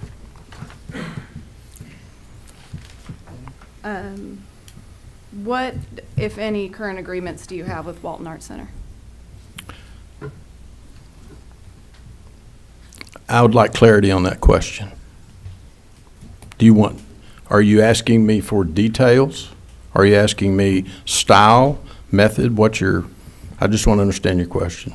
I just want clarity on the relationship that you have with the Walton Arts Center. Sure. At the moment, and sort of what that is moving forward, because we do have the letters from Peter Lane. I know that they're excited to be engaged in it, but do you have actual contractual relationships with them moving forward, or is it verbal? Where are we in that? Fair question. At this point in Real Estate Development 101, until a property is under contract or you have control of it, we don't have the ability to contract anyone. We don't have the ability legally to commit ourselves on a contractual basis, nor would anyone have their ability to do that with us. So at this point, we have every assurance from the Board of Directors of the Walton Arts Center, which is the owner of the Walmart AMP, And their representative, of course, is the president and CEO of the Walton Arts Center and the Walmart AMP, Peter Lane. We have every assurance that they are, I guess the adjective I would describe would be enormously excited about this. I think in the Zoom conference with the mayor and the city manager just a morning or so ago, they heard that as well. I think Mr. Lane expressed that to you personally. And I will tell you that Mr. Lane identified when they heard of this project and they heard of our development, they were quick and they were the first to call us. We have every reason to believe that that relationship will mature to a contractual arrangement very early on in due diligence. And, you know, we quickly agreed with Mr. Albright to provide the memorandum of agreement. We think that's a good thing. The city wants to be involved in the knowledge and the distinction of this operator. Albeit very unusual that you'll see a private sector business and a public entity, municipality, agree on sharing that sort of information. We were quick to agree to it. And as the president and CEO of my company, I look forward to that. We'll be as transparent as a private sector can possibly be, and we want the Walton Arts Center, the Walmart AMP team, we want them to be the operator. But I want to add one thing about operators. The mayor and city manager also heard this. There could be multiple operators in aspects of this business. That does happen. The Red Rock has been around for 69 years. They have 5 operators. It's kind of like dividing up duties and functions. Now, we're not the size of those guys. Most likely there won't be a multiple operator. But if there is, then the city will have its say on all. We don't anticipate that. I will tell you, I think this is important, in full disclosure, we've been contacted by several very successful operators around the country, and they're getting very aggressive. Will we listen to them? Probably, but we're negotiating with the Walton Arts Center in good faith. They know that. They're our first choice, and we are their first choice. But there are other choices for this. So I would estimate within 2 months of due diligence, we'll be contractually obligated, and the city will have its opportunity and its say regarding that operator at that time. I don't know many other private enterprises that are going to invest the kind of money that we have and are about to do, assuming you vote for this, that would agree to place a private enterprise in the public specter this way. But we're ready to do that, Director Holliday. Good, thank you. And then lastly, and I don't think you have anyone here from your sound study company. Do not. And so I think you'd still be able to answer this. When you're talking about doing this sound study, will it take place over a long period of time, as in different seasons, to make sure that, tree cover, cloud ceiling, all of those things, like what Mr. Toth had expressed before, depending on literally the weather, the sound travels differently through the valley. So are you willing and able to do those studies over a long period of time to make sure that all of that is managed? There are city ordinances and state statutes that regarding the allowable decibel encroachment from anyone's property, your property, onto your neighbor's property, onto my property. We will adhere to that. And the sound engineering companies, as I understand it, will be providing, as they have done in over 75 of these outdoor entertainment venues around the country, they'll be providing the technological utilization of measurement devices to identify such and assist in the design such that, for example, as I understand it, positioning of the stage. Now, this is not a $10,000 stage like Mr. Wilkins described. I know what he's talking about. We all do. You can imagine that. This isn't. This stage Could be as tall as 60 feet, it could be as deep as 90 feet, it could be as wide as 120 feet. This will have elevators. This is, this in and of itself is enormously impressive. This is a sound captivating, as I understand it, stage system. Our stage system, according to our architects, is going to be pointed to the northeast. That is directly, if you will, up the property. That's not pointed to the to Park Avenue. It's not pointed to Whittington Valley. It's not pointed down Central Avenue. So I'm not going to stand here in front of you today, Director Holliday, and act like I'm a sound engineer or acoustical engineer. I'm not going to do that. I'm going to tell you that we are going to and have engaged and agreed to engage the most technologically advanced acoustical engineering consulting company in America. It's called a company called Jaffe Holden. You have some documents on them. And I'm going to allow further explanation and answer to your question at a later date when we get into due diligence, assuming we do. Like I told you before, I'll be happy to facilitate meetings with you and them once we get into that. Okay, thank you. I appreciate that. Any further questions, Director Holliday? No, that's my list. Thank you. Director Garcia? Thank you, Mayor. Thank you, Mr. Wilson, for being here and bringing this opportunity to the city. And following up on something in the you've done extensive preparation work and determining that you wanted to make an investment here by all the documents you've provided, and they are done by first-class people. So I commend you on that. On the sound, now in the documents from Jaffe and from what I understood, that some of this is newer technology that is used in soundproofing these type of venues.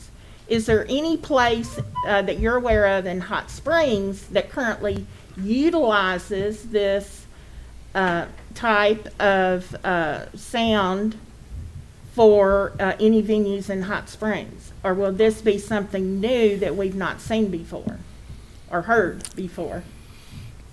I'm not aware, since we don't have, quote, outdoor entertainment, the technology that will be deployed, that they have deployed in all of these other venues around the country. I'm not aware that it exists in Hot Springs. Hot Springs doesn't have, quote, per se, outdoor entertainment. Are there some clubs or bars that have bands setting up outside or something? Sure, I'm sure there are, but I'm not aware of that. And if you were to have more than one operator, if the Walmart AMP is your primary operator in y'all's agreement, when that comes, you mentioned it might be in a couple of months, that ready to bring that to the requirement that was included in this contract regarding the operator, would those additional operators be included, or just the Walmart AMP? Or is that something that they would contract with? No, the operator will not have sub-operation rights. Okay. Nor have we had an operator request that. When I mentioned multiple operators, and when Mr. Lane mentioned multiple operators, it's more along the lines of similar to the City of Hot Springs contracts in the convention center. And I'm sure I'm going to get a little of this wrong, and I apologize to Mr. Harrison if I get this wrong in advance. I understand they have in the past, and they recently recontracted with Turf Catering. Well, in a sense, that is what we're thinking of in multiple operators. They operate the food and beverage concession activities. I don't understand or know or have knowledge of how that contract's designed or the specificity of it, but by contractual agreement, we will have one operator that they will not have subletting rights to sub it out to someone else or some other company. That won't be available to them. I'll add one thing. The operator in this agreement will have very serious level of economic and financial liability to our company. So there'll be contingencies in place if changes need to occur, if a different operator needs to be arranged. There'll be others that will be available to step in. There will be others that will be involved from time to time. The financial obligation and the risk involved in an operator. Somebody said, "What if they walk away?" I doubt seriously it's going to happen, but the deposit bonding to our company will be a very large number. Thank you.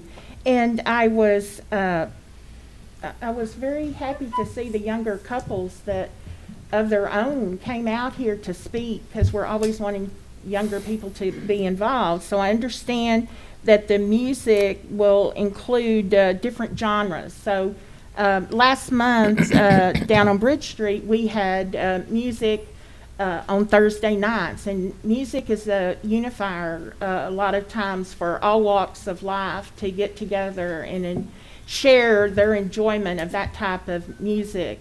And from that,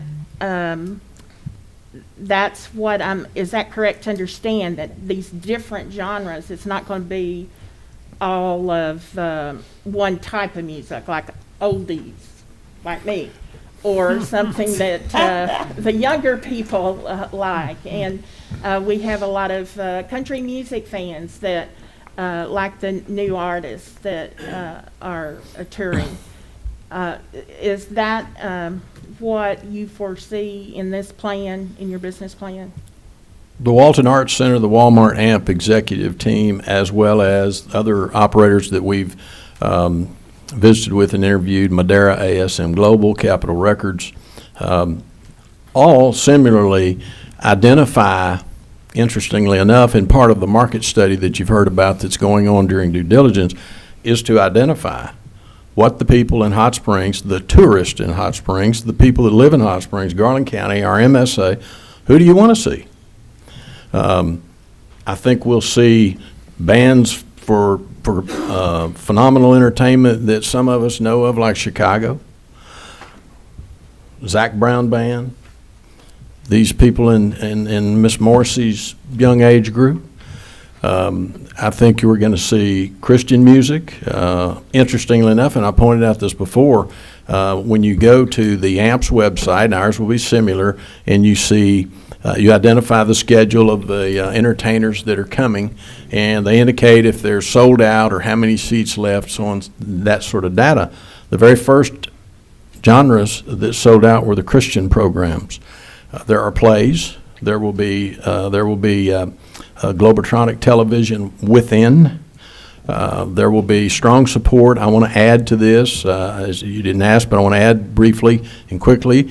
There will be strong marketing and advertising desirability for businesses in the Garland County area, because when you're in this outdoor entertainment experience, it's not the old Barton Coliseum days when I was in high school and you buy a ticket and you sit and you go get in line to get a hot dog. It's not that.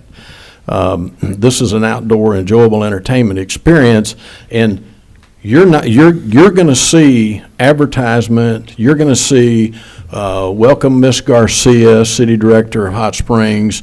You're going to see everybody look at Mayor McCabe and the light's going to hit him. You're going to see advertisement of the vapors. You're going to see not just people that pay for advertising, they put in free advertisement. It is a really nice support venue to the city. It is an attractant. The marketing program for the city of Hot Springs is Visit Hot Springs. I'm going to say this at the risk of offending the hoteliers in the world. Visit Hot Springs is not going to happen because we have a hotel somewhere. The hotel is an ancillary benefit. They will benefit. That's ancillary value. So are the restaurants. So are the bars. So are the stores downtown. So are the shopping activities. We have to give people a reason to come to Hot Springs. This isn't just for Garland County. This is for people to come here. We're a tourist town. If you want tourism, and tourism is how this city has survived for 98 years, we have to give them a reason.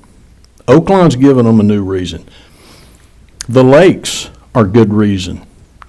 We want to bring them downtown for an evening, an outdoor entertainment experience. We want them to walk up and down the streets. We want them to go in the stores. We want to go in the restaurants. We want them after the venue to go to the Vapors. Any additional questions? Director Garcia? Not of Mr. Wilson. Any Thank you. questions of Mr. Wilson from other members of the board? I have a question. Yes. How much blasting will be required on that site to make it ready for the amphitheater? And we don't anticipate any. Is that the final question for Mr. Wilson? Mayor, I do have a couple of questions, Please. if you don't mind. And if you want to defer this to Mr. Hurst, feel free, but If I had a bottle of water, I might not, but then since I don't, I probably will. But, you know, over the course of the last few years, while the board has been grappling with this issue of the Majestic property, there, again, two factors have always, what's it going to be and who's going to run it, okay? And so I want them to understand what level of commitment you are making, if at all, that you promise it's going to be built for the purpose for which you're buying it, and that you will disclose and they will approve the operator of it once you get it running. And you'll supply that before closing. Yes. Okay. Thank you. Any further questions? Thank you. Directors, Mayor, I thank you for your time, and God bless each and every one of you. Thank you. That completes those who have signed up to speak on this matter. Was there anyone else who wanted to speak on this? Please come forward. Lance, can you help her with the mic? Please state your name, address, and district, please. Good evening, Sharon Perrette, 140 Cooper Street, and I'm in District 3. I Thank like you. the idea, however, I don't think that downtown spot is the right place for it. Number one, that street is way too narrow, all that traffic. It's going to be a nightmare. Number two, I've heard way too many different stories, so which is it? Is it going to be 24 to 30 events and a seasonal operation, which means mostly seasonal employees? Or is it going to be some additional year-round stuff that I just heard tonight? And then the taxpayers have been on the hook for over $2 million. Y'all correct me, come up with the correct figure. Is this a fire sale? Real estate prices have gone up. I'm with George. Can we not outright sell this property and get more money for it, sell it, let somebody come in and purchase it, and do with it as they see fit, as long as it complies with our code regulations? I understand there's been another offer made. Is it going to kill City Board to table this and look at that other offer? Thank you. Thank you. Did I see another hand up earlier when I asked? Was there any other hand up? Okay. So we'll close the public input section of the meeting. We'll have discussion amongst directors. Any discussion or comments by directors? Director Garcia? Thank you, Mayor. I received a number of pros and cons, people for and against the project, and several questions. And one of the handouts today, and some of the information that was mentioned to me, was about the thermal water, the hot springs thermal water. And I just wanted to state for the public that the city that has no control over the thermal waters. And we cannot require the thermal waters to be a part of a project that we have no control over, is my understanding. Is that correct, City Attorney? Absolutely. The thermal waters are controlled by the National Park Service, obviously. And it's been a long time since there's been use from that location. So there may be a need to do some sort of a ecological study even before they make a determination if they would allow further use of the thermal waters. So in our original profile that was made by the contractor, there was a lot of reference to the thermal waters, but that did not give the consideration that city doesn't own any thermal water. The National Park Service owns all of the thermal water in our area. So that had to be removed as a requirement and cannot, because we have no control over it. Doesn't prevent someone from trying to negotiate with the National Park Service, but we can't make a requirement of something that we have no control over. The majority of the speakers tonight and majority of people I heard from were for the project.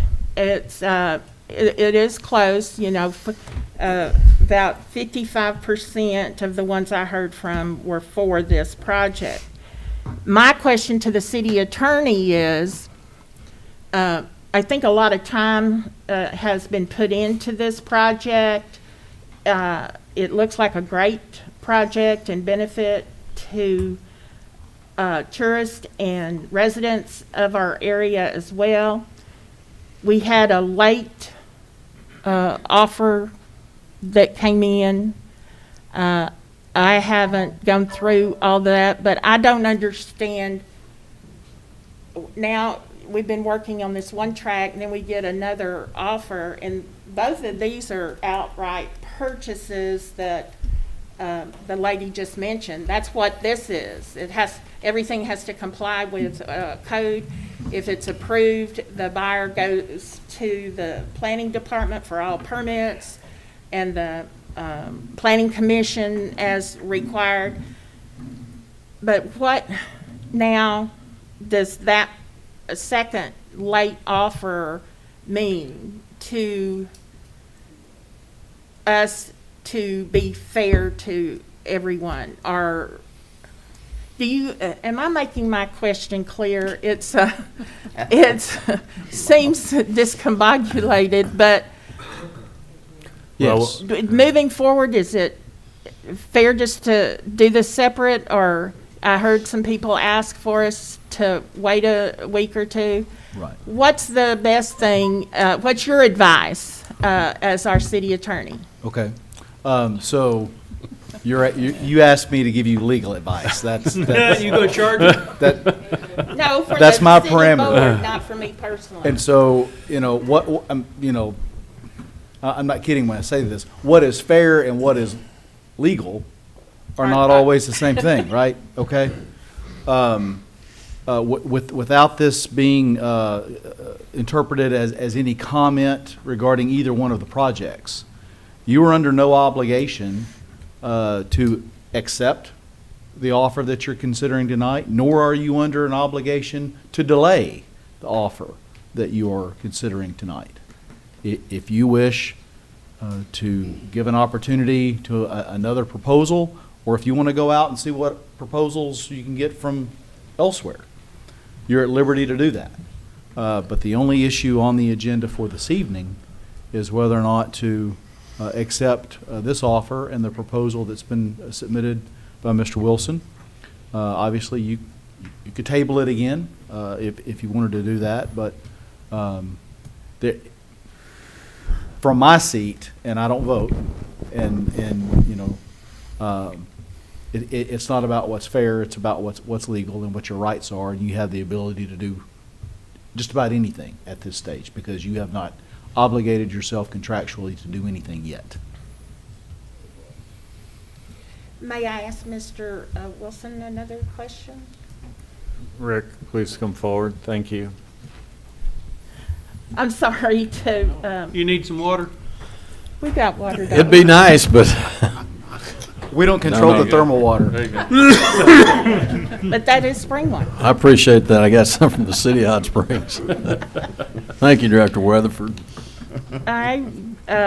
If this was tabled to our next meeting, the 1st of August.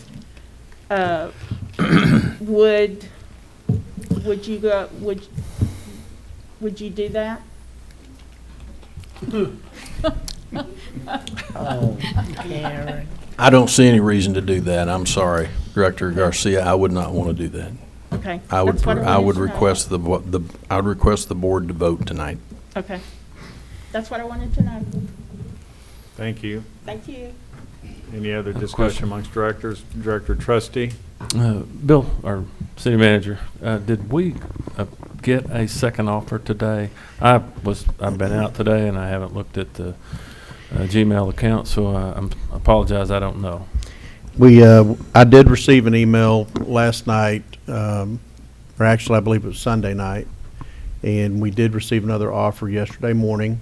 And I think I've shared a couple emails with the board this afternoon. Okay, I didn't have a with chance. some history behind that. There was an email that alluded that there was an earlier offer that we did not treat in the same manner as we have Mr. Wilson's. And I sent an email to the board explaining that time frame. There was an email from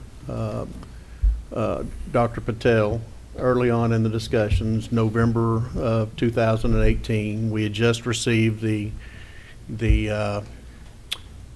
certificate of completion from ADEQ through the Brownsfield. He alluded that he was interested in the property, and at that time was looking at a $20 to $25 million hotel. That he had $10 million in Opportunity Zone Fund that he could apply to that, but needed the city to have another $15 million in municipal bonds for that project to come to fruition. That was just an idea, and you got to remember at that point in time, the board was still looking at what we were going to do with the property, so we weren't in a position to entertain an offer if we had one, which that was not a formal offer, in my opinion. After that, we entered into a contract with the University of Arkansas Fay Jones School of Architects and Kansas State University Brownfield program. They came in and they did a charrette that took place over at the convention center. And I don't have that in front of me with all the dates, but Dr. Patel, as well as Grand Point Investments, Mr. Gosley. There were several ideas that were pitched in that charrette and that and a lot of public input. So as we received that was sometime in 2019, I think May of 2019, April, May of 2019. We were overwhelmed with different ideas, so we decided as a board, the board decided we needed to do a market study. So Lance, what was the company's name? Design Works, I believe? Design Workshop. We contracted with them to do a market feasibility study. We received that. That was towards the end of the year, I think. January 2020. January 2020. We received that. During that time, I think it was August, we had another email from Dr. Patel, and that one had stated that he had moved that OZ fund to another project. I believe that was the email. It was either that one or the May email, and needed about $25 million in municipal bonds to float a project. Again, there was no offer at that time. As we moved through, I think February, we let our first RFP, our request for proposals. Those came back April, May timeframe, and we did not have a proposal that was responsive. That's when the May 2020 email I received from Dr. Patel, again alluding to interest, but at that point we were already, and I emailed him back that we were letting the second RFP and encouraged, to enter that RFP process. Dr. Patel at that time did not submit a proposal in either the first round or the second round of the RFPs. alluded to COVID as being an issue with that submission. As this board's aware, we did enter into some negotiations with Sienda Properties and Grand Point Investment after that second RFP. That terminated, and prior to us coming back to the board for a third RFP or direction from the board on what they would wish staff to do moving forward, we received an actual formal offer from Mr. Wilson and R.A. Wilson Group. So that's what brought us here. That's the timeline. And yes, Sunday night, I received an email. Monday morning, I received this offer to present to the board. As I mentioned in my email, you know, the board, as our city attorney mentioned, it's your purview what you do. My recommendation is that we move forward with whatever decision the board's going to make tonight on what's in front of you, whether that's voted up, down, table, before you consider any other offers. This offer that I received today, or yesterday, I'm not sure if I sent that out to the board, or if you received a copy of that. It was a purchase agreement for VJ, Parth, or their assignee. So there's a lot of work that would need to be done before I would feel comfortable in bringing that offer to the board. Director Garcia? In our packet, the recommendation is to approve the sale to R.A. Wilson Enterprises consistent with the negotiated real estate contract, or is that still the recommendation? They all come in the positive. Well, I mean, we have things come to the board from planning that staff doesn't make a recommendation for. Those are appeals, yeah.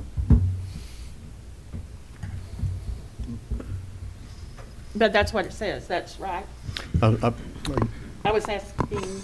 Yeah, well, my name is actually attached to that BARF. I didn't type that. Typically a board action request form that I send to the board always says consider, whether I like the idea or not. That's not the point. I usually say consider. It doesn't say consider, No, it says approve. It says approve. My recommendation is for you to consider. Any further questions? But you've negotiated, you are through with your negotiating for this part. I have, yes, I've worked with Mr. Wilson's team to the extent possible to get terms that we could bring to you for your consideration. I don't make those decisions, so Right. I don't really, I can't say that I negotiated it. If I were king of the world and I got to make this decision, I would be negotiating. I'm trying to facilitate something that you can consider, and if it meets your approval, then that's what the board does as a body. But without, some sort of a veto vote, no, that I wouldn't call it negotiating. I want to kind of jump in on what, kind of the timeline and what the city manager was talking about. So I came in the middle of the process, and I know two of you guys came in even later. But my understanding is that this entire process, especially bringing in the other organizations to do public comment, the charrettes, we've spent a lot of the public's time and the city's time to make sure that everybody was involved. The RFP process came up as the best way to move forward. As someone, like I said, who came in the middle, I agree with that, because in the RFP we were looking for a community partner, a development partner, where we would maintain a seat at the table in order to really negotiate the details so we have the best project for the city. Personally, I am hesitant to enter into a purchase agreement, because once that happens, we no longer have a seat at the table as this is developed. And And I think that that's sort of a commitment that we've made to the public. It is a process that we have spent now years on. And while going back to an RFP process, granted a third time, you'd like to think third time's charm. But, you know, COVID threw a wrench in it that none of us expected. I think the fact that we've seen the Patels come back and be in a position to feel comfortable to come back and have financing. You know, when we did the original, it's not a bid opening, you know, when all of the developers came to ask questions, we had several companies come and several groups come who were interested, and then immediately you know, they weren't able to follow through because of the pandemic. You know, to a lot of points, real estate's going up, interest is going up. You know, the interest in Hot Springs is going up, and the biggest challenge that I personally have had with this, and this is by no means a reflection of the project, because quite frankly, I think the project's cool as hell. But I think that when you have the opportunity to parse through several options to find the best, that is the best way to move forward. It's difficult for me to be excited about something when I don't know if it's the best, because we don't have anything else to consider at the moment. I personally would like to see us go back to another RFP process and actually look back at what those guiding principles are. We are a different board than the ones who were here, and quite frankly, we're a different town, even from just, you know, 4 or 5 years ago. So that's kind of my 2 cents on that. I want to honor the conversation that we had with the public about this project. You know, we have one chance to get it right. It's an incredibly valuable piece of property, not just $2.2 million. It is valuable from a cultural standpoint, a community standpoint, and really the future culture of our city. And that's something I really hope everyone is taking into consideration. And so I just wanted to kind of share that. I don't know if anyone else has thoughts one way or another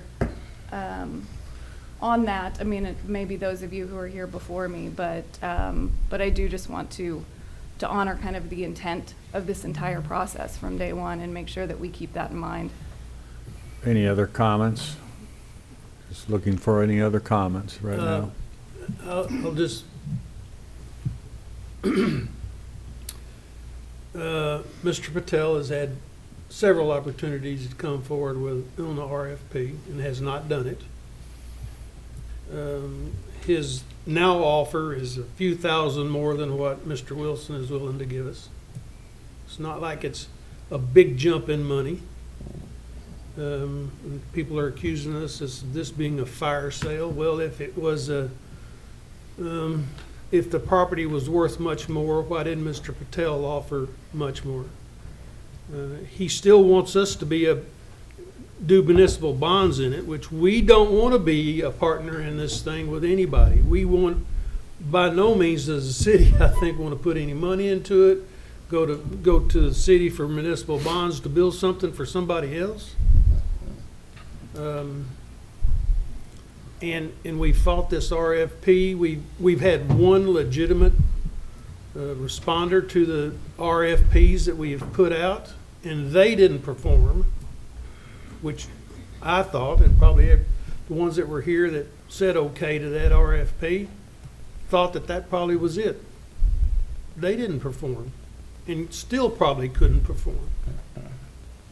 You know, that's not I don't think you're ever going to build something that's $110 million on that piece of property like they wanted to.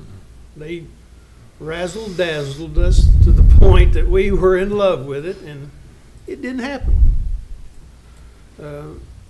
If we let him do this tonight, I think Mr. Albright has protected us in that we have the right to back out if they don't perform what they're going to do in their due diligence.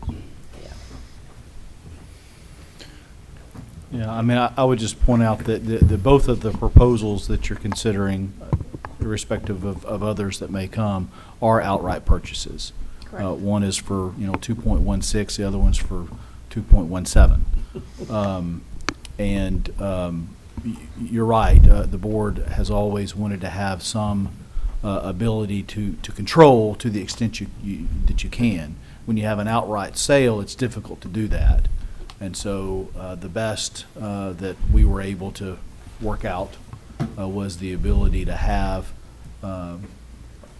approval status on who the operator will be going forward in the business. So, Mayor, we heard several discussions about a fire sale tonight, and I think it's important that the general public know that this particular property has a estimated market value at the Garland County Assessor's Office of $1.62. We actually commissioned a appraisal on the property in April of 2021. I believe that was CBRE that did that appraisal. That appraisal came back at 2.25. So as we talk about those numbers and fire sales and what is the property worth, we did go down that rabbit hole and make sure that we got that information to the board so you would have it in that appraisal report. It's a very thick packet. But we've got the estimated market value of 1.6, the appraised value at 2.25, and then the offers that are before you today at 2.16. Very good. I want to make a couple comments, and maybe we'll call for the question then. I guess many of us have been receiving inputs from a number of people on both sides of the question, and I always kind of chuckle when I think I must be doing something right when both sides can be upset with me at the same time. I was lambasted recently on social media because my wife and I have a 9-room boutique hotel, and we didn't want competition from a 300 or 500 bed hotel, as if 9 rooms is anybody's competition. So you get blasted there, and then others will say, well, I never wanted, Pat, you never were for the amphitheater, and I know it. And, we receive inputs from all across the community and elsewhere. I was standing out in front of the 9-room boutique hotel the other night, dominating overnight stay in Hot Springs. And a guy was riding his bike. He said, "Hi, Mayor," and he peels off and rides up to me and, well, walks his bike on Bathhouse Row and says, I'm in favor of the amphitheater, and I want to share a little story with you. He says, Red Rocks, I guess it's in Colorado Springs, he said, you need to look that up. He says, that's more than an amphitheater, that's a destination. And you need to go online and read a little bit about it and that. He says it's, people are there all the time, and there doesn't have to be a concert there. And any number of activities are going there, or it's just like it's a destination, it's a sightseeing activity, if nothing else. I said, okay, I'll go ahead and do that, and which I did. I've got other. Then I learned that we have a lot of development right around the corner in downtown Hot Springs, with regards to overnight stay, whether it be the Medical Arts Building. Yeah, that's not going to be tomorrow, but that's going to be sometime here in the future. We got the Howe and the old downtowner, which is the Springs, are on the drawing board. The Vel de Rose is moving forward in development, and so we have a lot of potential capacity to be coming online in the years to come. I've spoken with Mr. Wilson, and don't take this wrong, Mr. Wilson, but there's little that he has said that has convinced me on this project. He's a developer, and he develops things. He has never developed an amphitheater. I know in the last 6 months or so he's become somewhat versed in it, but probably as I would probably affectionately say, dangerously so, in that he's learned, but he hasn't really operated or developed. And so, I'm dangerous in another number of aspects where I have some knowledge but not expert knowledge. And we all can look back at some of our activities in our life and agree that we've all done that as well. But I had asked for and received, and Mr. Burrows was in attendance with me, a conference call with Mr. Peter Lane, the president of the Walton Arts Center.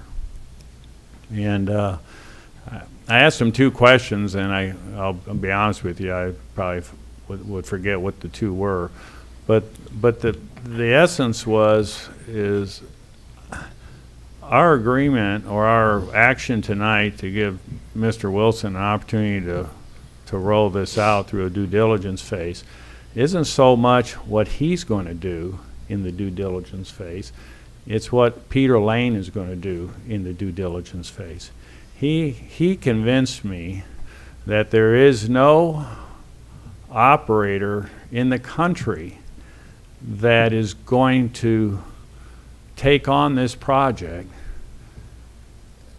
without proper due diligence, and if that due diligence indicates a go, they will be successful. They will be successful. And in listening to his enthusiasm in it and the methodology by which he would undertake that due diligence and the steps that would be involved, and the fact that he comes personally with a resume that's second to none in this area, knowing that he has all the backing of the Walton Arts Center and their connections, obviously, with Walton's, that if he says this is a go, it's a go. If he says it's not a go, that's where the red flags come up. It's not what Mr. Wilson believes. I believe it's what Mr. Lane believes and what his conclusions are. We're not going to get to that end by going through another RFP, because we'll never get to that end until we have an entity who has the ability to do due diligence for this project. And the due diligence is from the operator standpoint, it's not from the developer standpoint. There are other aspects of this project that requires the due diligence of Mr. Wilson, but the Walton Arts Center isn't going to get into something that they're not going to be successful in. And I may have come full circle on this, but I'd like to see what the Walton Arts Center comes up with. And the only way we can do that is by giving the nod tonight to Wilson Enterprise. So that's my comment. Thank you. Any further comments? I'd just like to say something about the traffic that everybody keeps talking about. I'm a lifetime resident here and been on this board a couple of times and been an alderman before in a different governing body of this city and a member of the A&P Commission, and have been through every St. Patrick's Day parade, which has got nothing but larger. And I know we hear these 35,000 people number, but realistically 15, 16,000 people on a weekend or even a weekday night in downtown Hot Springs. And when it's over, it's over, it's gone. They're gone. Streets back open in 30 minutes. We've got Oaklawn that 35 to 60,000 people on any given weekend. When they let out, it's gone. 15 minutes, streets clear. You got, I can remember 9,000 or 10,000 motorcycles downtown. When it's over with, it's done, they're gone. Everybody thinks just because there's one street there that leads through town that it clogs up. I mean, we have traffic on Friday and Saturday night. You can't hardly get through town as it is now. So, I mean, it's not a deal that his facility has 5,000 or 6,000 people with 3,500 cars that's gonna clog our city up. There's no way. This doesn't happen. When it's over with, it's done, they're gone. I just don't ever see a traffic problem. Never have seen a traffic problem. So, I'm done, Mayor. Any final comments? Call for the vote. Please call the roll. Director Trusty. Aye. Holliday. No. Jones. Aye. Dobbs Smith. Aye. Weatherford. Aye. Garcia. Aye. Mayor McCabe. Aye. Ordinance is adopted. This completes the board action items this evening. Now we're into board directors' items for discussion. Any items for discussion?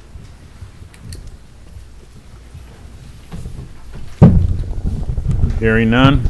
Director Jones? Oh, it's time to go. Mayor, I'd like to make a motion that we adjourn for the night, let these good I'll people second go that. home. Got a motion and a second. All in favor? We do have public commentary afterwards, so please stay for a second, not necessarily those in the audience, but those in the board members. All in favor signify by saying aye. Aye. Opposed, same sign. We have one public commentary this evening, so we'll change the mic.